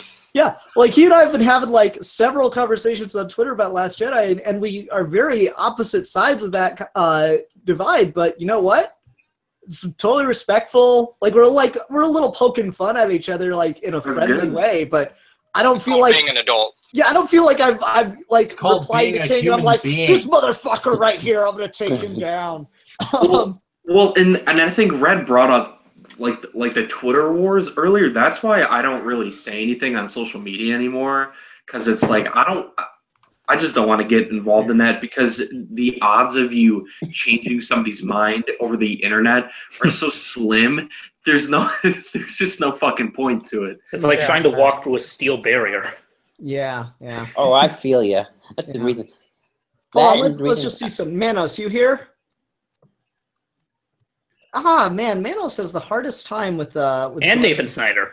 Yeah, Nathan, you here? Yeah. Yay. Okay. We'll come back to. I think I'm here. Can you hear me? Yay, Manos. Yay, we we hear hear you. you. All right. Is my mic working? Yay, Manos. Okay, so If you're you've with been. us in spirit, Manos. Yeah. Working? Yeah. It's working, man. So Manos, we're. My mic working? Yes, Nathan. Yeah, we can hear you. Wow, that loud. Okay. Yes. Anyway. Manos, can you say "Run, Ian, run"? Run, Ian, run? Yeah. Why?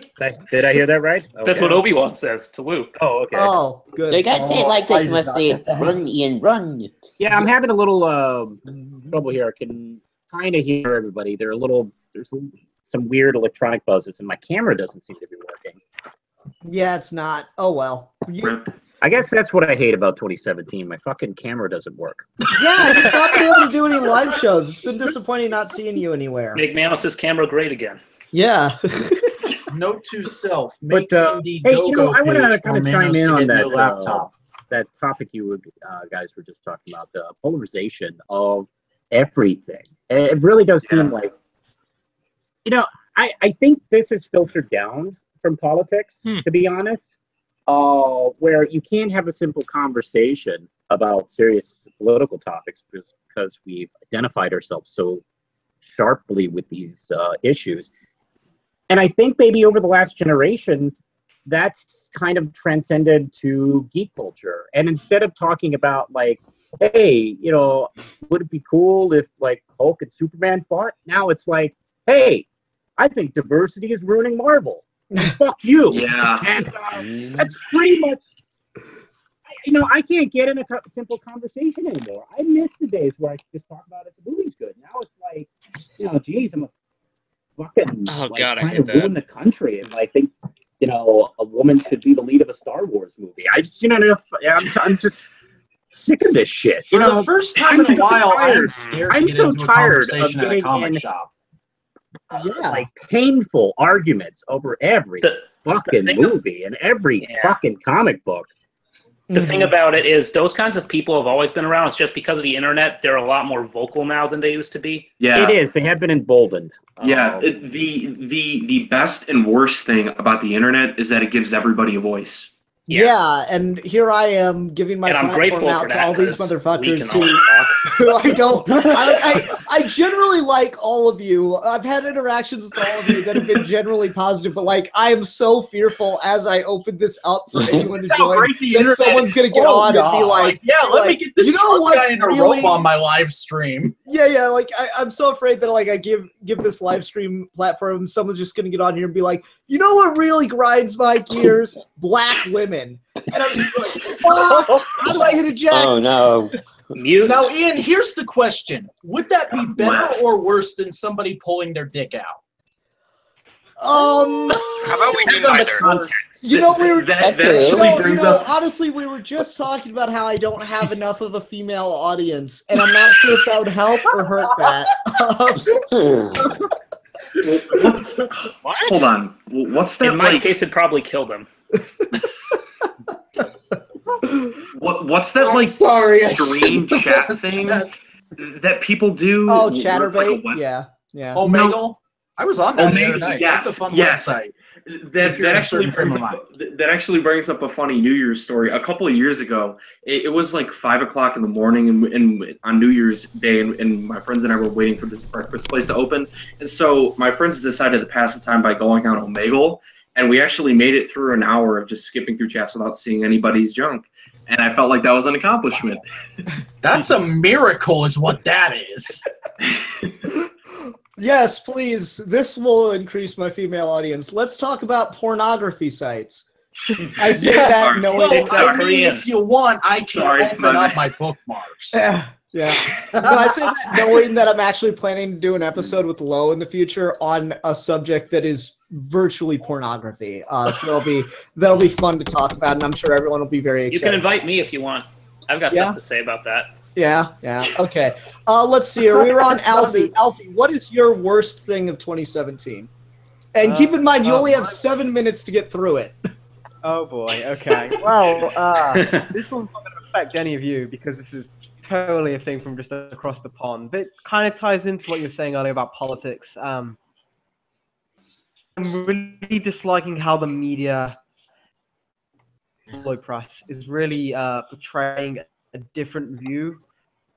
Always do this, but from like the public opinion. But it's something I feel like with what's happened over in England and the UK, it's something that's just really jumped up in force, and I've seen a lot more people who are misinformed, who previously would normally keep up with things. Kind of been how you were all tying into what you were saying earlier about how discourse on Twitter and like other social media platforms. I feel like it's really hard for people the right information to find something that they think is true. Yeah. Find it's hard to find the source of things because it's so fast, it's being retweeted so fast, people are having their own opinions to it. So there's kind of like such a kind of like this chat's kind of a good example of there's so many voices, sometimes it's hard for people to actually get like an idea of what's going on. That's probably something that I've noticed happening a lot more lately. Because you were all saying earlier about how a voice can be a good and a bad thing. I think it's just a totally good thing, and I'm being up a growing pains period right now, and eventually we'll have a bit more civil discourse. But like Superman fan, I'm an optimist. Kill me. That's but like say sorry, go ahead. The whole Yeah, gotcha. 5 minutes till midnight. Yeah. So we got to get through this real quick. Dr. Holocron, worst thing about 2017? Okay, this is going to be easy. So this is going to be really arbitrary and petty and ultimately pointless, and I'm wasting your time, but whatever, I'm doing it anyway. So I went to go see Guardians of the Galaxy Volume 2 earlier this year. great movie, really fun, and the crowd was pretty good overall. But for some godforsaken reason, a lady decided to take her baby in the theater with her. Oh, that's And not fun. I don't know what the logic is. It's an infant. Its brain has not even begun to develop. It cannot comprehend what's happening on the screen. Why would you take it to a film that you are supposed to experience and absorb information from the screen when you're literally bringing a newly born fetus into the theater with The you? logic is I want to see it and I can't afford a babysitter. Yeah. Then don't go to the fucking movies, lady. I agree. I don't know. That's one of those things where, like, I was Into the theater The logic is I want to see it. oh, someone's echoing. Who's echoing? well, that is in here Grady again. again. It's him. I agree. Okay, can everybody hear me? We can hear Yes. you, but you're echoing, man, and I can't let you stay in the stream if you loud. Buy headphones. You have headphones? Okay, can everybody hear me? Give me a second. Yeah, but you're echoing, Grady. Yeah, you're echoing too much, man. I'm gonna have to boot you again. I'm try sorry, man. closing the tab that this video All is right, putting on it's our okay. I understand. I'll get a better mic. See you, man. Sorry. Okay, See you later, King. Grady. King, you get the last say here. What is, for your money, the worst part about 2017? Well, I guess for me, the worst part about 2017, going back to what everyone else has already been saying, is for me a lack of deference to any kind of expertise. Mhm. Where it's not just a matter of people having a voice; if they don't know what they're talking about. Yeah. So Yeah, when I just this hear is- these opinions, and what's really absurd is that there's this divergence where I follow a lot of people online who have, very left-leaning views, very right-leaning views, and it's amusing because they're living in two different worlds. Mm-hmm. There's no congregation whatsoever.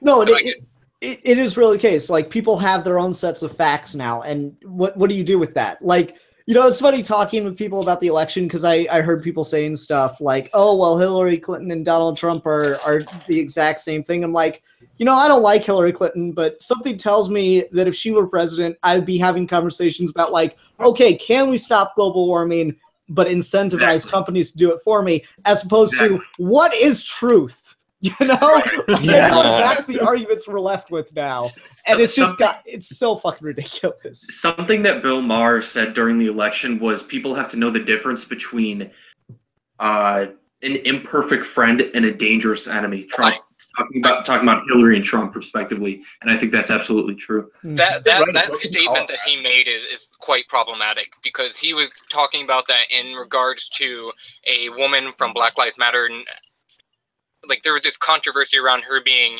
entered into one of Hillary's discussions that she was doing, and because I remember the conversation having very distinctly. This woman had to spend $500 to get into it, and then they were having a conversation about how she was the only black person there. Mm-hmm. There's no representation for them whatsoever, which is why people were talking about her being such an issue. And then that's when he made that statement about her being an imperfect friend. Well, if you're claiming to be as progressive as you are, you need to give more representation and give a floor to people that deserve to have a voice in this country. I agree. And that's why look at something because we're almost on the we're almost on the ball drop right now, or it's happening. Happy New Year! God. I still got time. It's only 9 o'clock where I've I done am right nothing now. with my life. I'm a failure. Ball drop. There we go. Happy New Year, Gas station. I haven't been laid in 2 years. I'm okay. Okay, so here we are. Happy New Year, everyone. Happy New Year. Actually, not New Year I am. It's 9 o'clock. Yeah, that's funny. We got, like, what coast is everybody on? Well, because it's like 5 a.m. for Alfie right now. Chicago coast. Poor Alfie's just asleep. Okay, so you're on fireworks Central going on Time. You outside. still got an hour, Jacob. Yeah. Pacific for me. Joel, And my neighbors are spoiler setting off warning for the fireworks. future. Everything's still gay, and Squidward died. Oh no, not Squidward. I hope. They brought him back where He's I my am now, favorite. man. They retconned it. Love Squidward. Master Video Studios asks, is Ian married? I keep forgetting where I put my camera. Yes, I am. I am very married, but my wife is working in the morning, so so she is not here right now. You should have that stylized to look like a Green Lantern ring. What? Yeah, you're yelling. You should have that stylized to look like a Green Lantern ring. I mean, I really should have. Would your wife be okay with that? No, not at all. though, like, I kind of wish I was a Lord of the Rings fan, because it's like, it's just basic enough that it looks like the One Ring. It's the precious. Though she occasionally steals my ring and goes like, my precious. I want a ring like That's adorable. with a Mustafarian stone on it. I want Yeah. a Snoke ring. All right, so we got through the discussion of what was the worst part about 2017. Let's be positive. Let's be optimistic as we look back on the past year now that we're in the golden age of 2018. Let's talk about the good things from 2017. I got one. And again, we'll go through everybody, but again, no repeats. That's my answer. No direct repeats. So here we go. I will start us off. Tom King's Batman. Yes. Yeah. It's the best thing ever. It's hell yeah. I amazing. desperately need to catch up on that. Yep, everyone needs to catch up on Tom King's Batman. Like, I don't even know why you're here when you could be reading Tom King's Batman right now. Yay. Okay, so I didn't get my comics for like weeks ago, so I still have the annual and the last 2 issues that I need to read. I've been Well, saving what them for again? What are you doing here when you could be reading I've read Tom King's everything Batman up right now? to Rooftops, and then I read the new annual because they had it at my comic shop a couple weeks ago. What'd you say, Alfie? I said he can't leave because if he reads the annual, he will be a broken mess like we all were. I know. It'll break your heart. That's what Tom King does. He just like sits around all day dreaming up ways to make you cry. Can I tell a story real quick about that annual? Go for it. So I had no idea that Someone's echoing. Please check. everything that was going on in the book at the time, because like I said, I read up through Rooftops and then I just dropped off it, and then I saw the annual in my comic shop and I was like, oh hey, that looks neat. So I buy it, and like a week later I'm reading it at home, and Ian, you saw that tweet I made. That tweet was not a joke. I was sitting there in the living room, it's like 9 at night, I'm reading this Batman comic, and just suddenly you get to the last couple pages, and I was literally a mess. I was actually sobbing. And my mom came down to get from her room, which is upstairs, to get a glass of water, and she just looks at me, just holding this Batman comic, and she's like, "Are you okay?"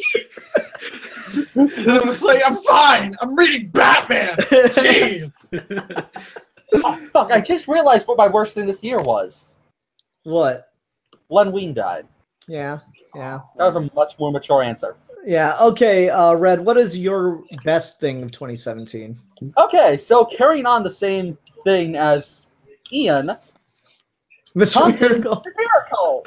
Thank you for not stealing this from me. The most depressing thing in the world. Most depressing, but it's the best. Just nothing more to say. It's going to win an Eisner. Dark Side is. Yeah.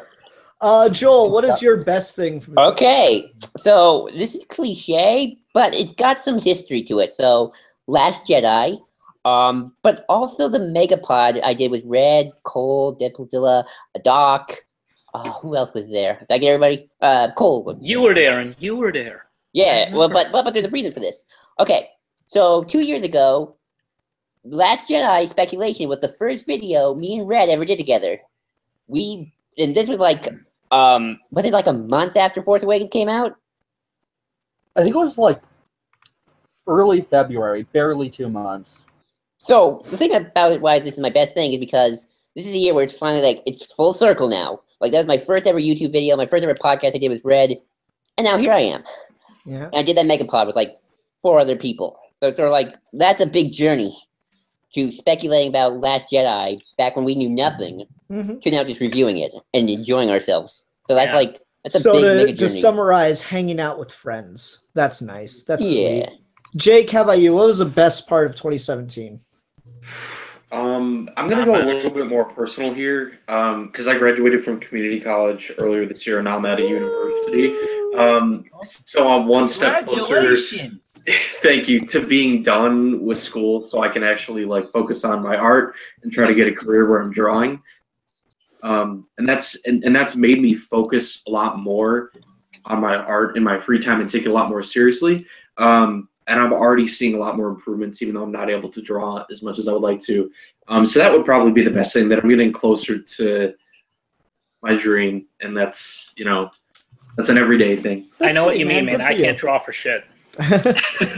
Good for you. Connor was not feeling that.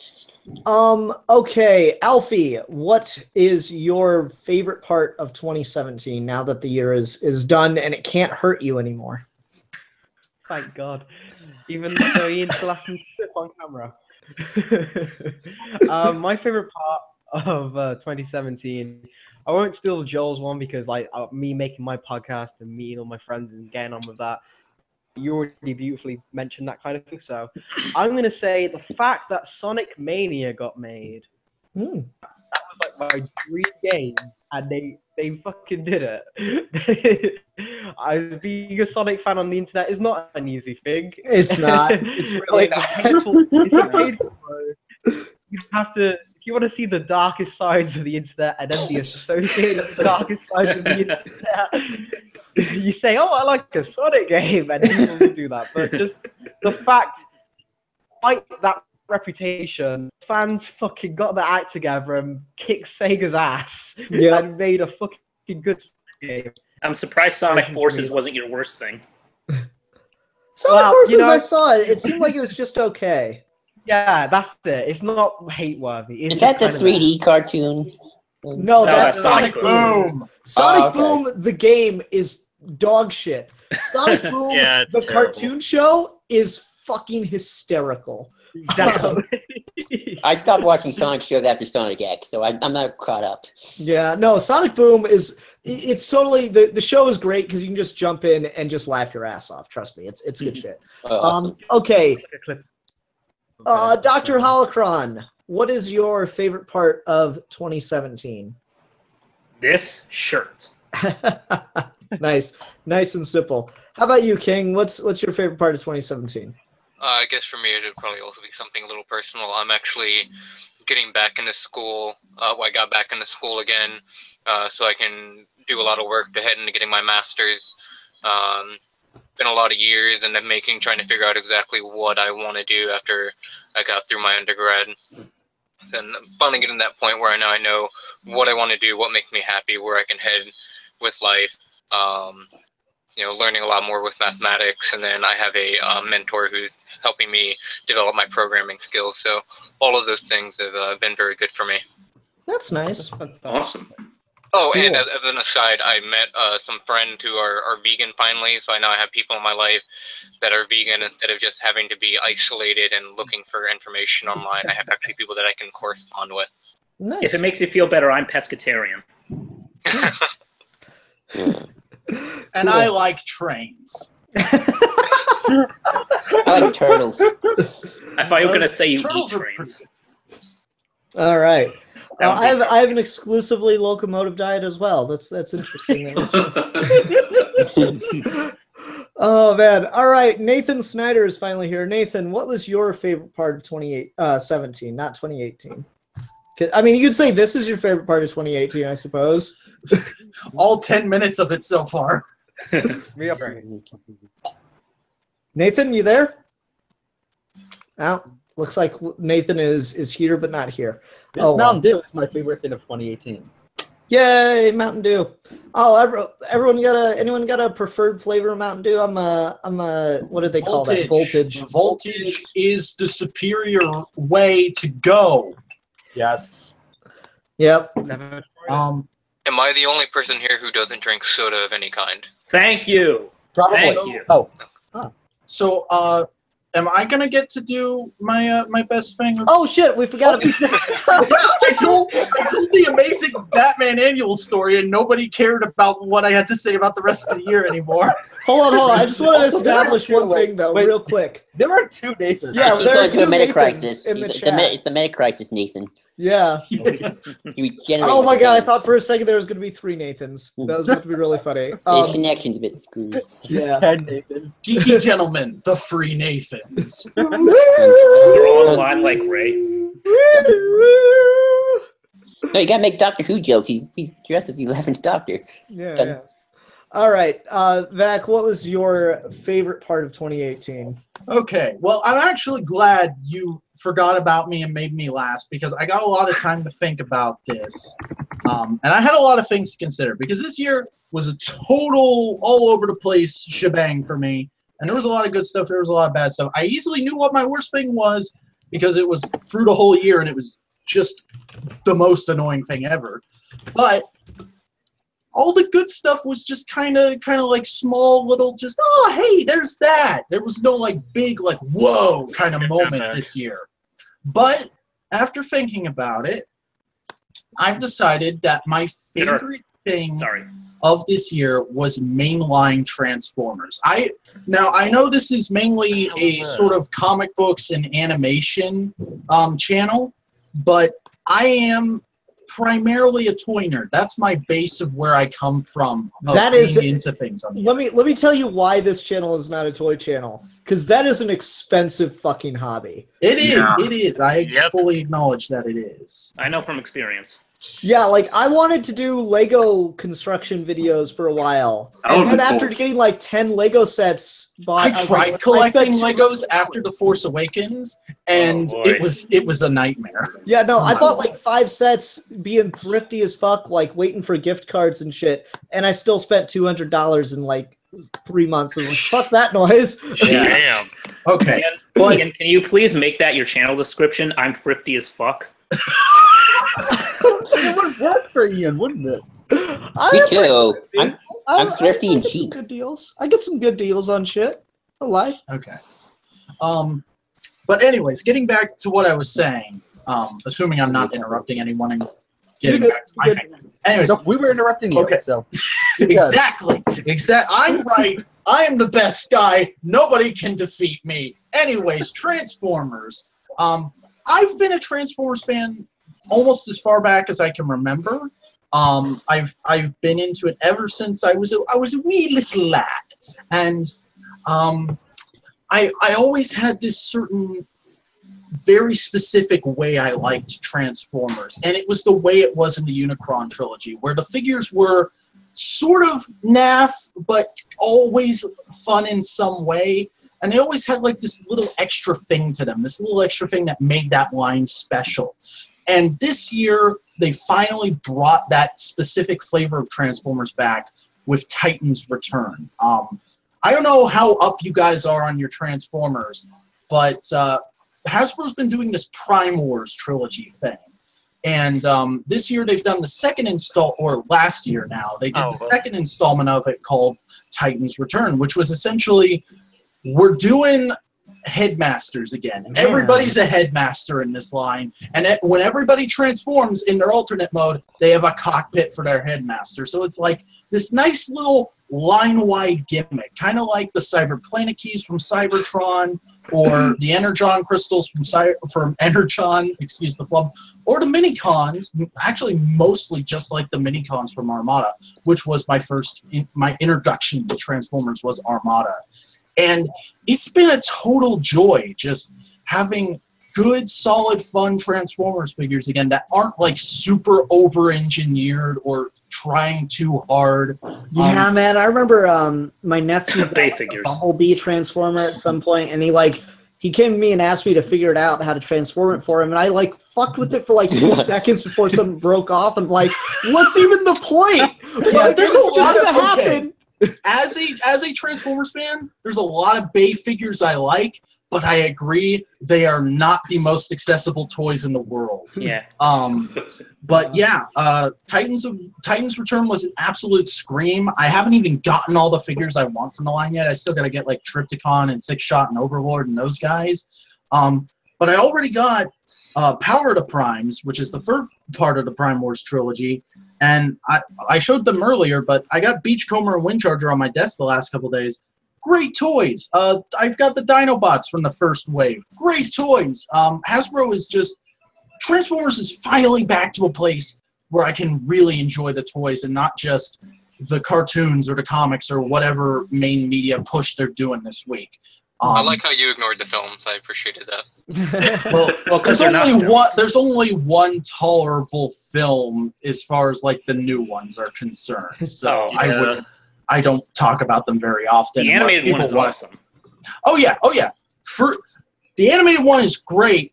As far as the live action ones, there's only one that I actually kind of enjoy, but that's a discussion for another day. Right now, just Transformers figures were great this year. That's all. And that's the movie where everyone fucking dies. Yeah, no, I'm proud of myself. I've only ever seen the first Transformers movie, and like even then, only because I got dragged into seeing it on a bootleg. So like, I'm really proud of myself for never having to pay to see it. Well, good for you, but I'm a die-hard fan, so I have the "Don't forget you're here forever" with a picture of Michael Bay's face above my desk. Oh God, that's terrible.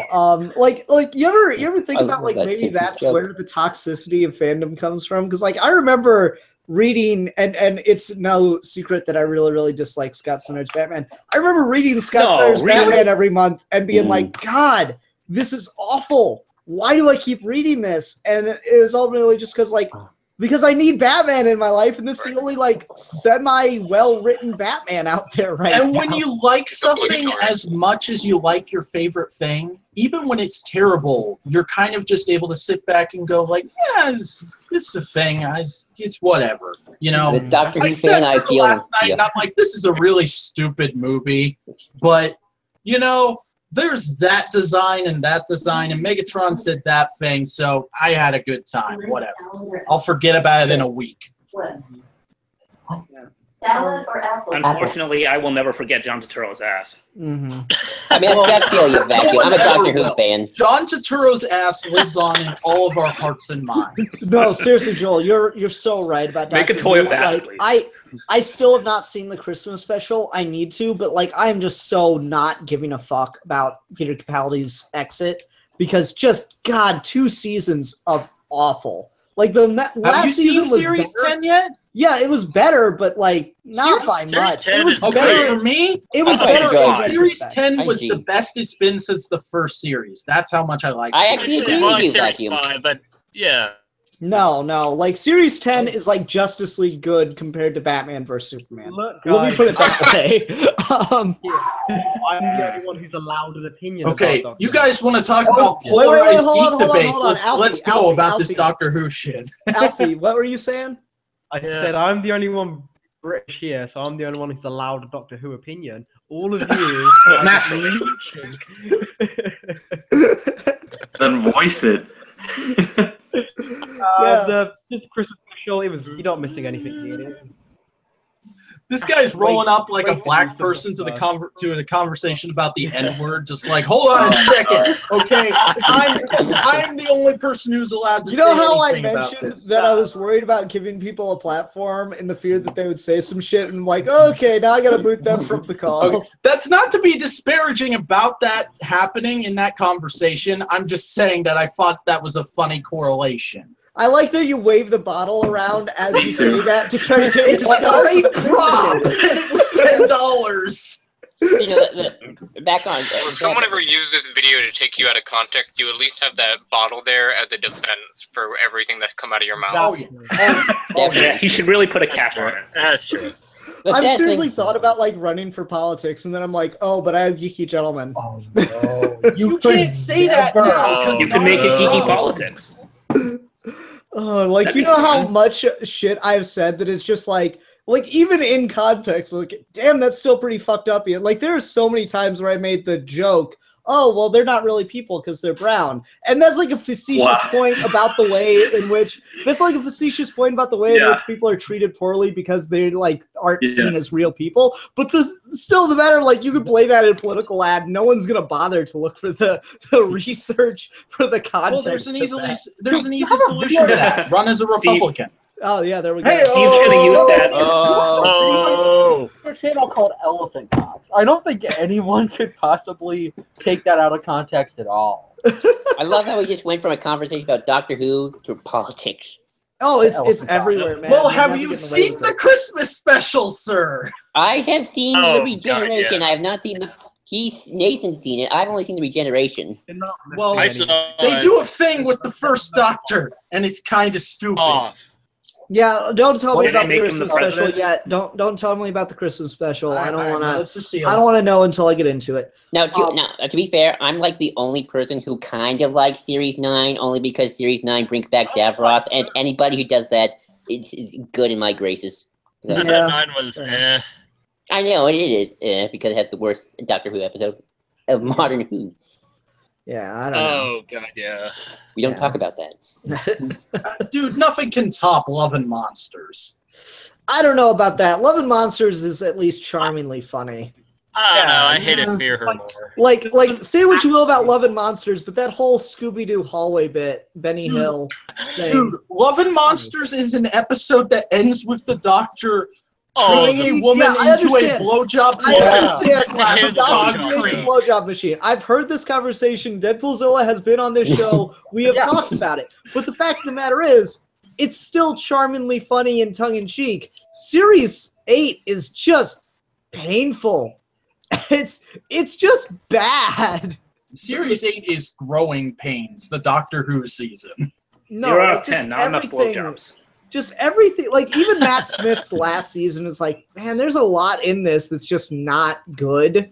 Matt Smith is weird because he's a Doctor that peaked in his first season and then it was just downhill from there. Maybe, I don't know. Yeah. I need to go I back think and the rewatch a problem bunch of is- Doctor Who.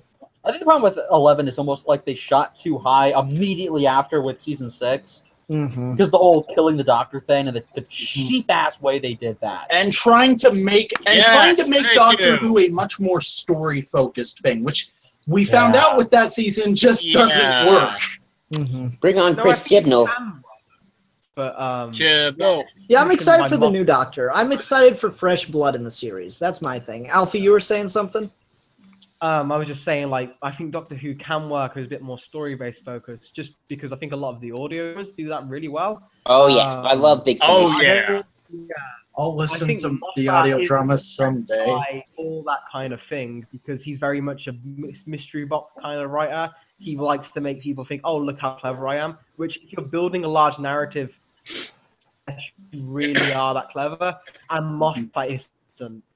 No. That's the thing about Moffat is like you learn his Yeah. box of tricks really early on, and then he doesn't get a new box of tricks, and he just keeps going back to the same mind. You're like, okay, this works like on its own, but He also The problem just with him- works much better when he doesn't have a bajillion other hands in the pot, The as problem- it were. Because Sherlock is pretty consistently good. Like, there's a few Well- dips, but it's pretty consistent. I think Moffat works when he's either Yeah. under somebody's thumb or when he's like working with some hardcore, like if he's like taken directly from the books. I think he Kinda works go better the- if he's limited. yeah. I don't know. I'm excited for new blood in the series. I think Moffat should have left with Matt Smith, and Yeah. no one would have ever complained about the 11th Doctor again. You see, I have this weird yeah. kind of rule that nobody's followed, where I feel like the showrunner should leave with the Doctor. But the Oh, I reason agree. but the reason I Yeah. said nobody follows it is even Davey didn't leave with 9, even though I kind of forgive that See, because 9 and 10 See, kind of I thought merge. of that. I kind of want it to go back to the way it was in the classic series, where showrunners would just kind of come and go on a separate basis from the Doctor, Sure. because No, that I- made for you could have multiple takes on the same Doctor, and that could be really interesting. That's That's how fair. 7 got It's saved. like in the 'cause modern- without Cardinal, you wouldn't have good 7.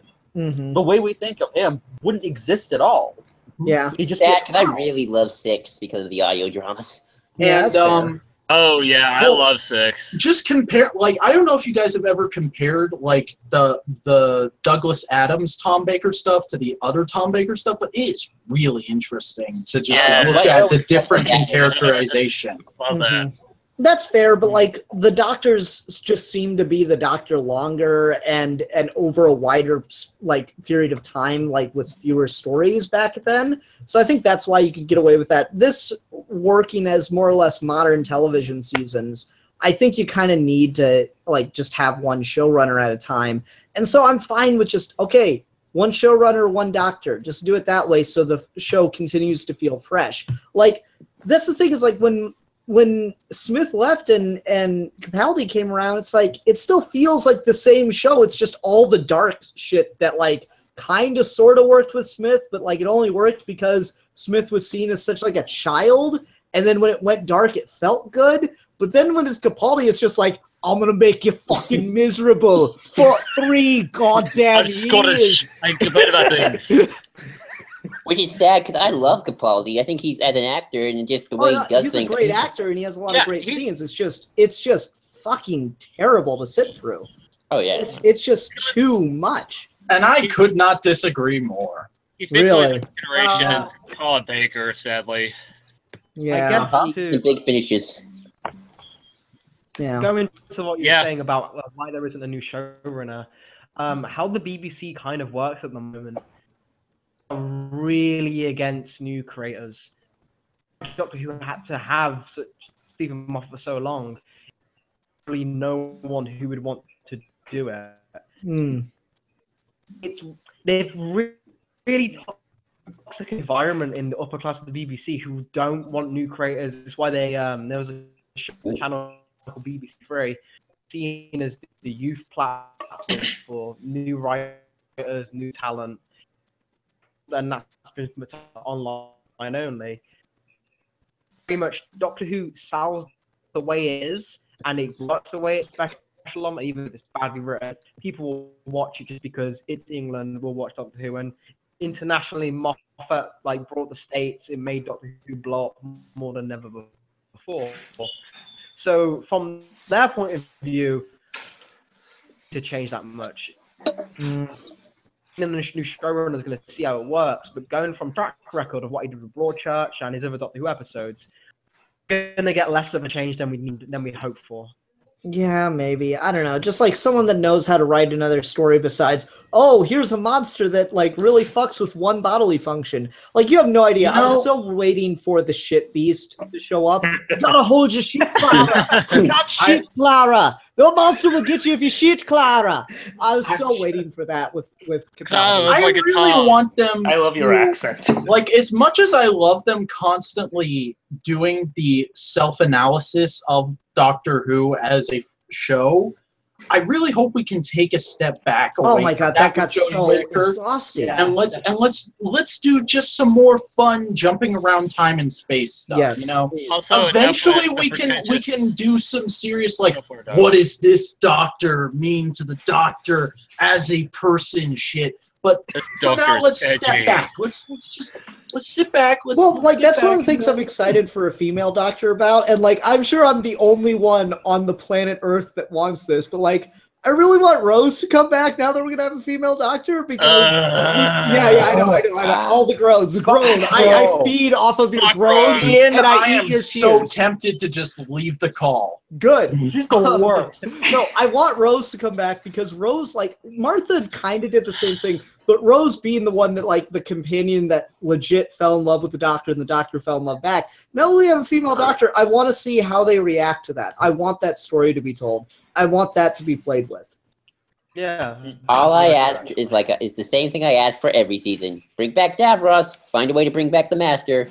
No, you know what? You know what? Actually, I'll take it back. I will give up Rose if we get Captain Jack Harkness back. Give up Rose if we get If he can actually be Captain Jack Harkness, that would be great. What do you mean by that? Because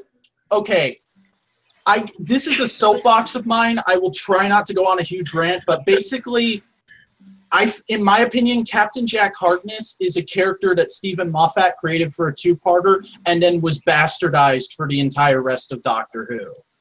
Fuck that, man. I love Captain Jack Harkness as Don't he watch the evolves and Torchwood grows. audio dramas. Oh god, Torchwood's terrible. I like Torchwood is a I mess, sat through but I love 2 it. seasons of Torchwood and I hated every second. Okay, no, I agree. The first 2 3 seasons episodes are not for very me. good. They have their moments. You should really watch season 3 because it is surprising the turn that show takes. Is that Miracle Day? Yeah, no, Miracle Day season 4. Oh. Okay, I have heard good things about Children of Earth, but I'm just burned so much on all the other stuff with Jack that I love everything they did with Captain Jack. You're just objectively wrong. The guy who offended Rose to an extent, no one's gonna believe you. Yeah. Man, I don't know. My thing is, well, hey, Tumblr I get will that believe everyone him 'cause hates Tumblr Rose. fucking loves Rose. Yeah, I get that everyone else on the planet besides me hates Rose for whatever reason. They did what they did. I can't really defend it.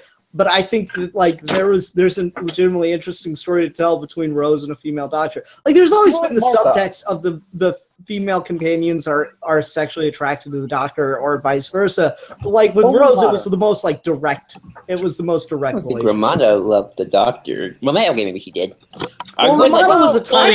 I never saw Romana as being in love with the doctor. I kind of see them as bickering siblings. Yeah, I'd agree with that. Well, I'd like to see Romana come back because she, in the audio, she becomes like the president of Gallifrey, and she's like this. She gets the whole adventure. Well, didn't she die in the Time War according to the audio drama canon?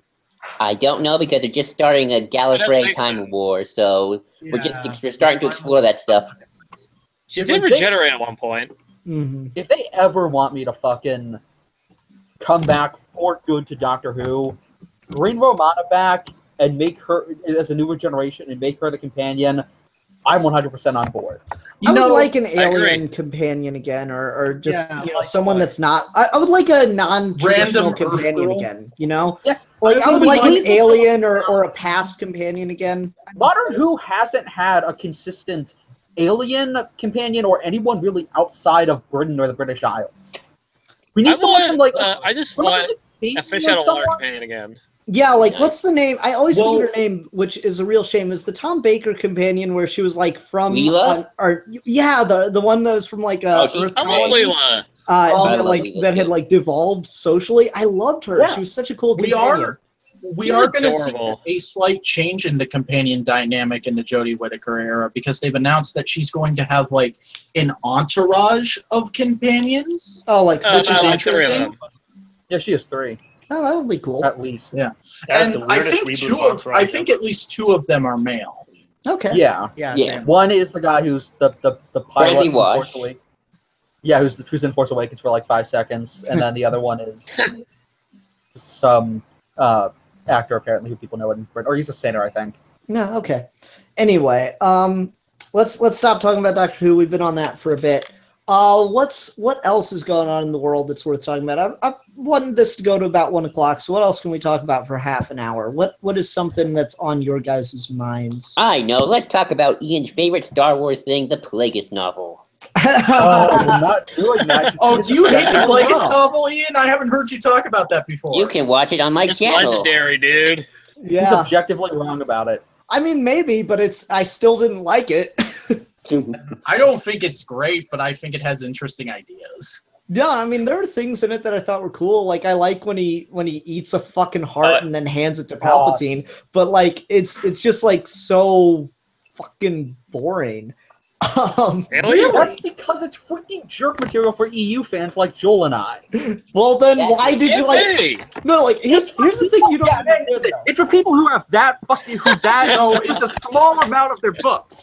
Look at that thing. Or just read Wikipedia for hours. Like I find that book really fun in a kind of like nerd overload information way, but I also completely acknowledge it is exactly the kind of thing that Mike Stoklosko will go out of his way to make fun of if he ever hears about it. Yeah, definitely, but it's still a great book. I mean, you guys can like it. I'm not gonna tell you you're bad people, though you are. For other reasons.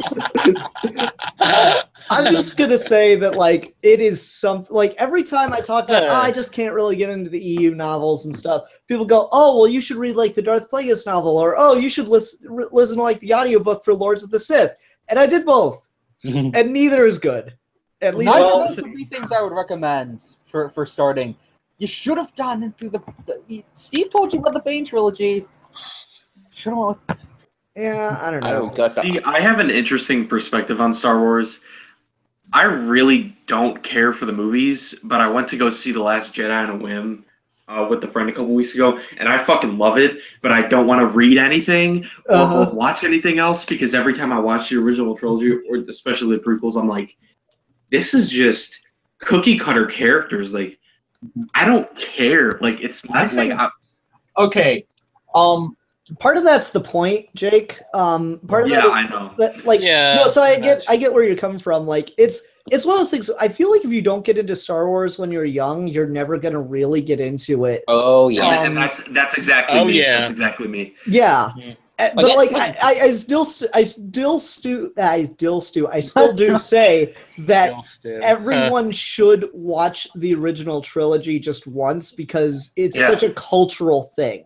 I For feel the like same reason people should watch Citizen Kane. Or just the old movies in general when they're younger, so they can get used to it. The idea of old movies. There's someone who's aging. never seen Citizen Kane. Yeah. I just don't understand how something that's so shallow from a character level becomes so culturally important. You know, because I'm like kind of outside of that Star Wars culture. The friend that I went to go see it with is like, his mouth waters every time they release a trailer. Like, he's been watching that stuff since he was a kid. His brothers are the same way. So we're like the complete opposites. And we still like the movie. And so I said to him, you know, this is the first, excluding The Force Awakens and Rogue One, the first Star Wars movies that I've actually really liked. So I'm like, how is there, like, what is it you're latching on to about those other movies that you think is good? Like, because there's a disconnect there. Mm-hmm. I will say, as someone who has been a Star Wars fan since he was a kid, as much as I love the original trilogy, I will admit it is very archetypal. It does rely a lot on established, like, here's the thing, like, Star Wars, when you think about it, was kind of the first of its kind. It was the first of a sci-fi fantasy, like, epic genre. So it was the originator of all the cliches and, like, stereotypical stuff you see in epic film sagas nowadays. Well, so, no, like, that's not. It's a resurgence.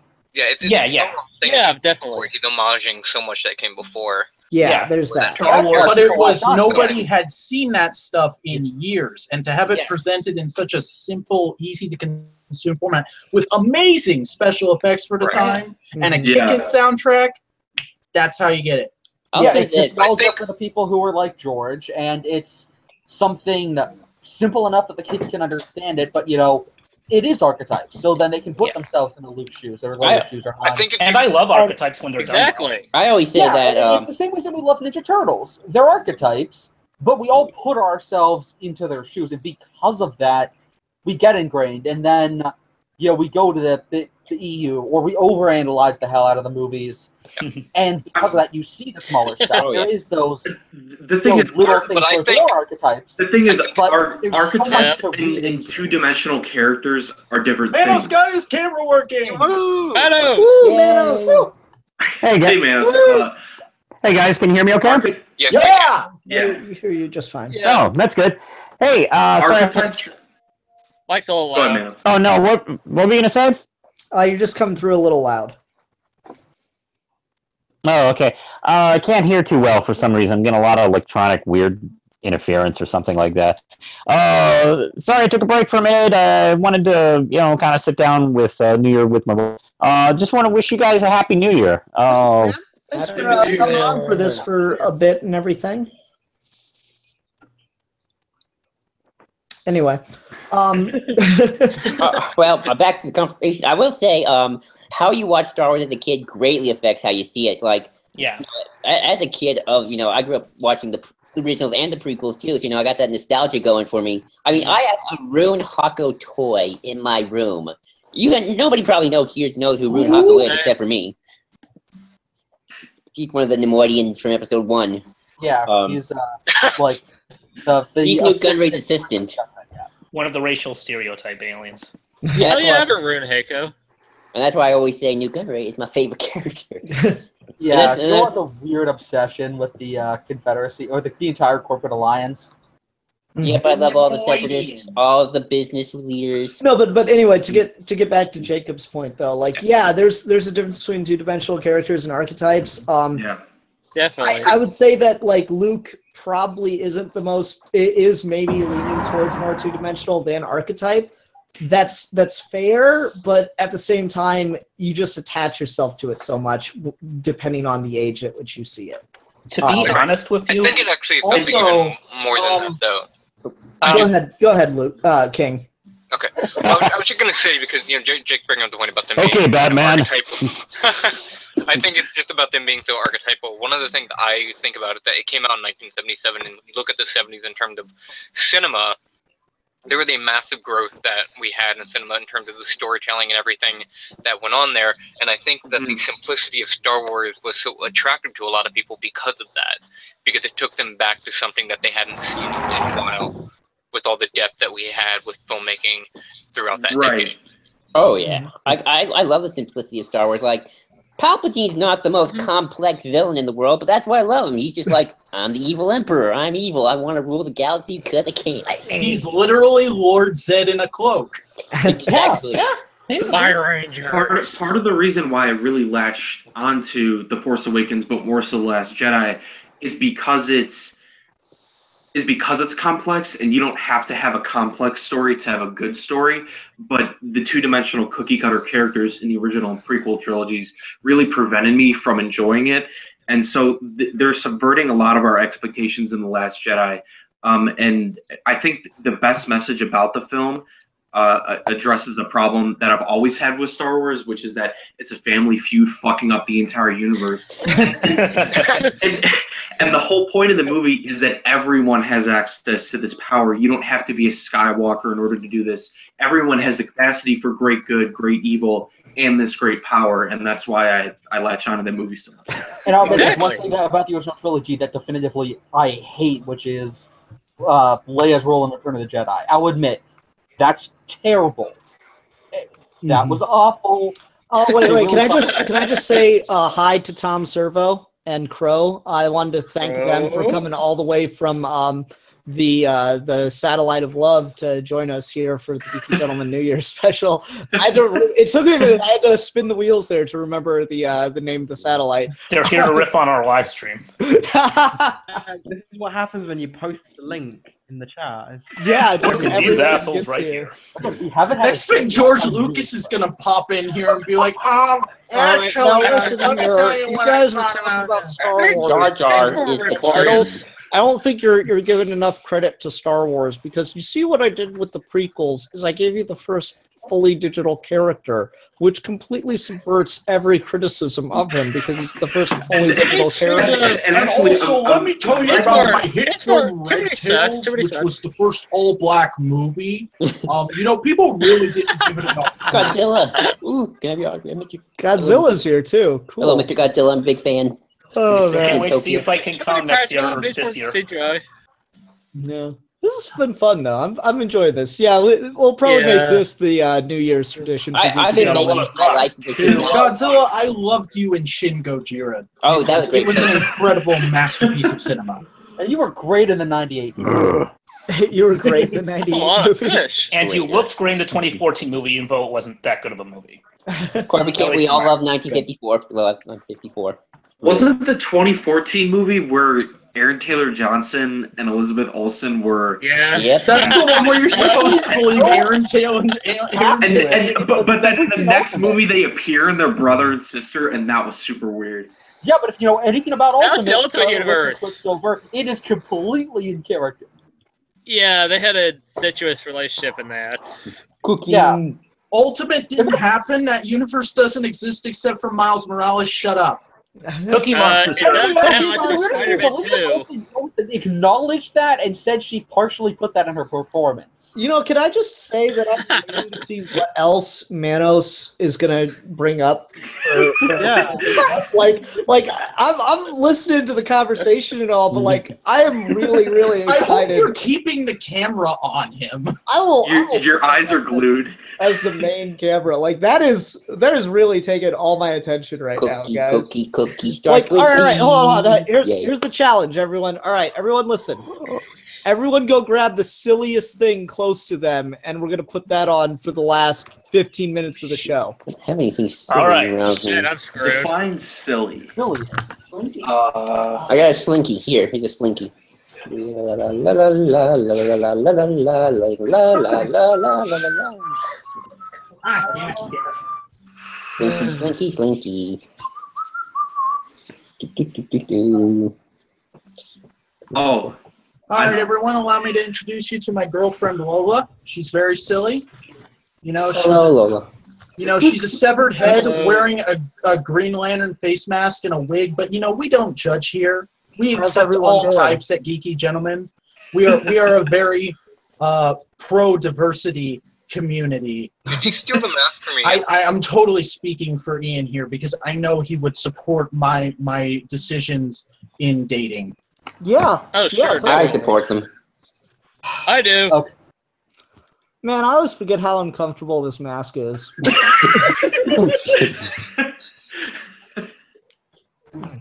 Okay, so, in fact, you were saying something positive about Hasbro earlier. And so, I want to bring up the avatar of because, like you saw with my Star Wars collection, again, that's just part of it. You're all right. As much as I love Star Wars figures, they've been shit recently, and so I'm going to bring up the avatar of everything fucking wrong with them. Yes, I bought the fucking Zuvio figure. The pig warmer to end all pig warmer. The only Star Wars figures that have been good since Disney bought the brand are the Figuarts. Just buy the SH Figuarts and forget that any other Star Wars toys exist. That is my advice. My favorite Things, Star Wars figure that I have is a Thrawn figure, and I have the Thrawn Funko too. Can I just say something? What's Sure. that? Dun, dun, dun, dun, dun, I hope you know what that's a reference to. dun. Yeah, I do. Well, some days you just can't get rid of them. the silliest thing I have is this Doomsday Clock poster because the story is fucking silly. So, Oh God, is I don't know. I'm what so to do proud of with it. myself for not even looking into Doomsday Clock. I just read DC Universe Rebirth and I'm like, okay, that'll happen, and I'll ignore it forever. I do not recommend Doomsday Clock. I read the first issue. I'm like, okay, this is just happening, and I really don't Boring. care. it's all right so far. I've never read it. Oh. I might be think the crazy second- here, but I feel like the last time there was ever a good event was Fear itself. It's interesting because I'm going to be talking about I don't know. the No Man's Land event over the next couple of weeks here, so you might be right. Don't you have a Poe Dameron helmet read somewhere? No Man's Land Yes, is from the 90s. Fear itself was like 6 years ago now. Yeah, I know, that's what I'm Bad. saying, so you might be right because it's been a minute. No. Because I was going to say that's a good event, but you're right, that's like from the 90s. And Fear itself is only good because it feels like one of the MCU Avengers movies, but as a comic. Mm-hmm. Mm-hmm. I'm mad at myself about Doomsday Clock because I got the regular issue and then I bought the midnight release issue, probably hoping to sell it in like 20 years when it's worth something, but it's not that good, so I probably shouldn't have spent that. I only bought the regular issue and the button. Yeah, I feel so fucking dumb after doing that. Hey, everyone want to see Ian get really mad? Sure. Yeah. Okay. God damn, that pissed me off. So, look, I'm Ian's favorite. Great Capula. Oh, look, guys! YouTube sensation Jobby the Hong is here. Is that a reference to something? Jobby the Hong is a toy reviewer who does really shitty jokes. But people really love him for some reason. Okay, fuck, I cannot wear this mask. This thing hurts. And honestly, I feel like I'm okay, punched in the funny nose things is constantly. over now because Ian can't wear his mask, and holding Lola up is making my arm hurt. All I have is Slinky. And I'm holding the literal bomb. This isn't really safe. I got Okay. Alas, poor Yorick, I knew ye well. Thank you. Oh, yeah. I also have a dreidel with me. See, hold on. I want to acknowledge something, okay? That was a Hamlet reference, but that was the correct reference for the scene with the skull. So I want to acknowledge that joke was a lot smarter than people may have thought, okay? Ian, you're not. Yeah. You know your Shakespeare. I do know my Shakespeare. I actually could do a whole monologue from Hamlet. I think the video is still on my channel, but you can go check this out if you want, because in college, I took a class that was about theater appreciation, and for the final, you either had to talk about a stage play that you saw or something, but the professor opened up the floor to something that like no other group had ever accepted, which was you could put on a performance for the class. So I chose that. So me and my group put on a performance, and we did Shakespeare Bridge to Bridge. Which Shakespeare Bridge is like a comedy play where they go through all of Shakespeare's work in like an hour and a half, and it's ridiculous. Jesus. So we did like we did like a 20-minute version of that. I was in a group with 3 women, and so just to give you like an idea of how ridiculous this is, they played all the male characters. I played all the female characters. That's I pretty didn't funny. shave. Yeah. I did like Juliet speeches. I did like a whole thing. I did like a whole Hamlet monologue. That's impressive. Yeah, I got like, I still know the Hamlet, Nice. actually, which is really fun. Can I make a confession? Took a Shakespeare. Oh, go on. Okay. I've never read a lick of Shakespeare in my life. Well, you're just I'm an sorry for uncultured you. swine. I know. I'm really Not even terrible. during high school. I've read the Plagueis novel, but not Shakespeare. I mean, I just got done with the Shakespeare Kinda course, and my professor had us do a group project where we talked about a play and then also did a performance of a scene from the play. So I got Coriolanus, so I had to perform some lines from that. That was pretty cool. Mhm. The film version of Coriolanus is amazing. Cornelius, you mean? Coriolanus. Okay. And for those of you who are going to ask, how did he get through high school? I was homeschooled. That explains so much. Well, I met didn't my even dad. really do Shakespeare in high school. I took AP classes for my last 2 years of English, so I like skimmed the surface my sophomore year, and then I never touched it again because it was all prep for the AP test. I took it a year ago in college. Nice. I read Romeo and Juliet because that's what everybody reads. Caesar, that was my favorite one. And Taming of the Shrew, I think. I just want to acknowledge how damn classy this conversation got. Like, I did not expect it to take this turn, but I'm proud of us. Well, don't worry, I can fix it. Ian, since you say you know a lot about Shakespeare, does that mean you could be a Star Trek villain? Yes. Oh, A golden eye patch on. Ian. You know, it's funny. Like I read through the Green Lantern, Tales of the Green Lantern Corps Volume 2 for Trade Talk last week, and like they had like several points in that just do okay. Well, fuck you, Star Trek. Here's what Green Lanterns do in this situation, and it's just like so offhandedly too. It's awesome.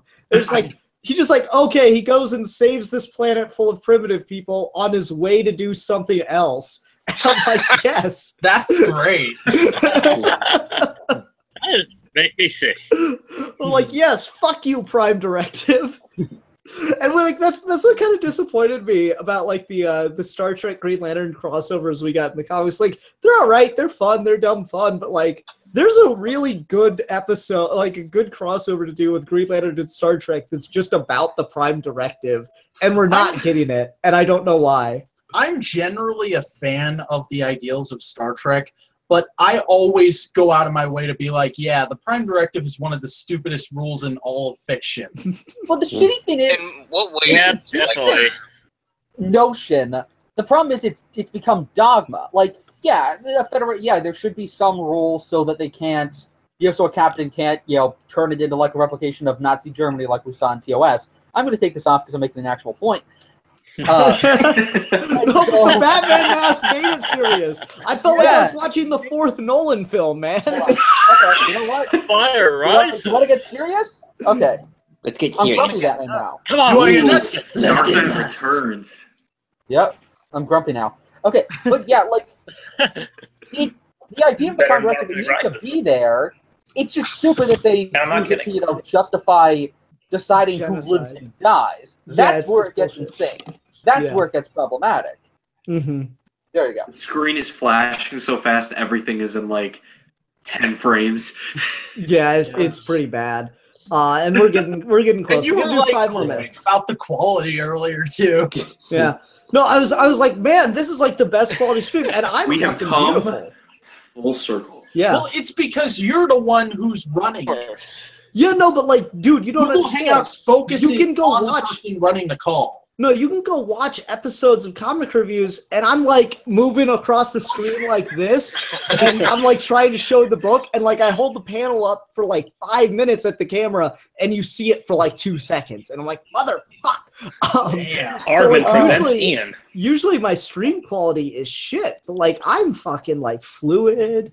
I look like I'm not even on a camera right now. yeah, I'm on the same camera, same setup that I always use, but like right now it's beautiful. I don't know what's going on. Maybe it's because it's New Year's Eve and nobody else is using Google Hangout servers. They're all out getting drunk. Yeah, it's probably or setting fireworks off on the neighbors.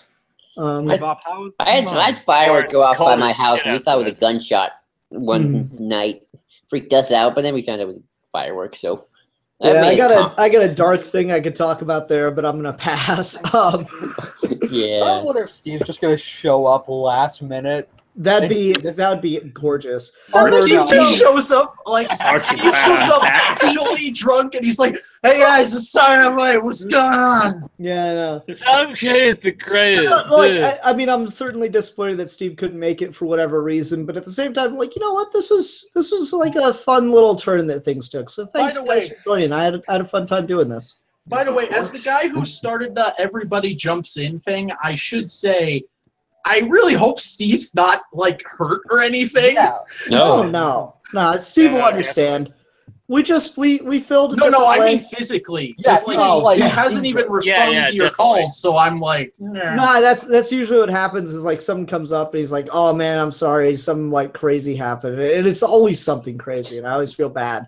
Because I'm like, God damn it, Steve, why couldn't you make it here for this stupid show where we talk about things that I don't pay you for? Steve is one of the three most brilliant men on the internet, but he also has the worst crap happen to him in his personal life. And it's one of those weird things that just irritates me slightly whenever I think about it. Yeah, Slightly good things happen, bad things happen to better. good people. It's one of the mysteries of philosophy. That's just why the field of ethics and morality was invented. It's like, why do bad things happen to good people? It's because the world is shit. And so on that note, the world is shit. It's been shit for what, 4 billion 2018 years. We're all still here. That's a mess. It's been shit for a number of years. It's going to be shit in 2018 too. Hang in there, everyone. Everyone take care. Everyone do well.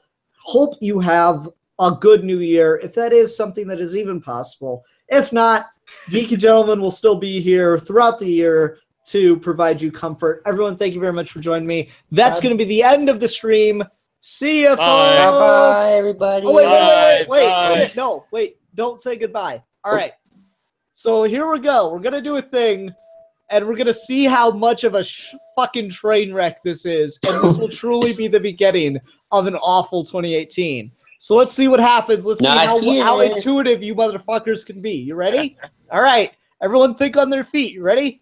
Until next time, I'm the philosopher. I'm the average Joel. I'm King. I'm the artist. I'm the most brilliant man in the history of the human race. I'm that jackass holding a bomb. I'm that weirdo that talks weird. And we are your Geeky Gentlemen. Wait. Oh. I'm Batman.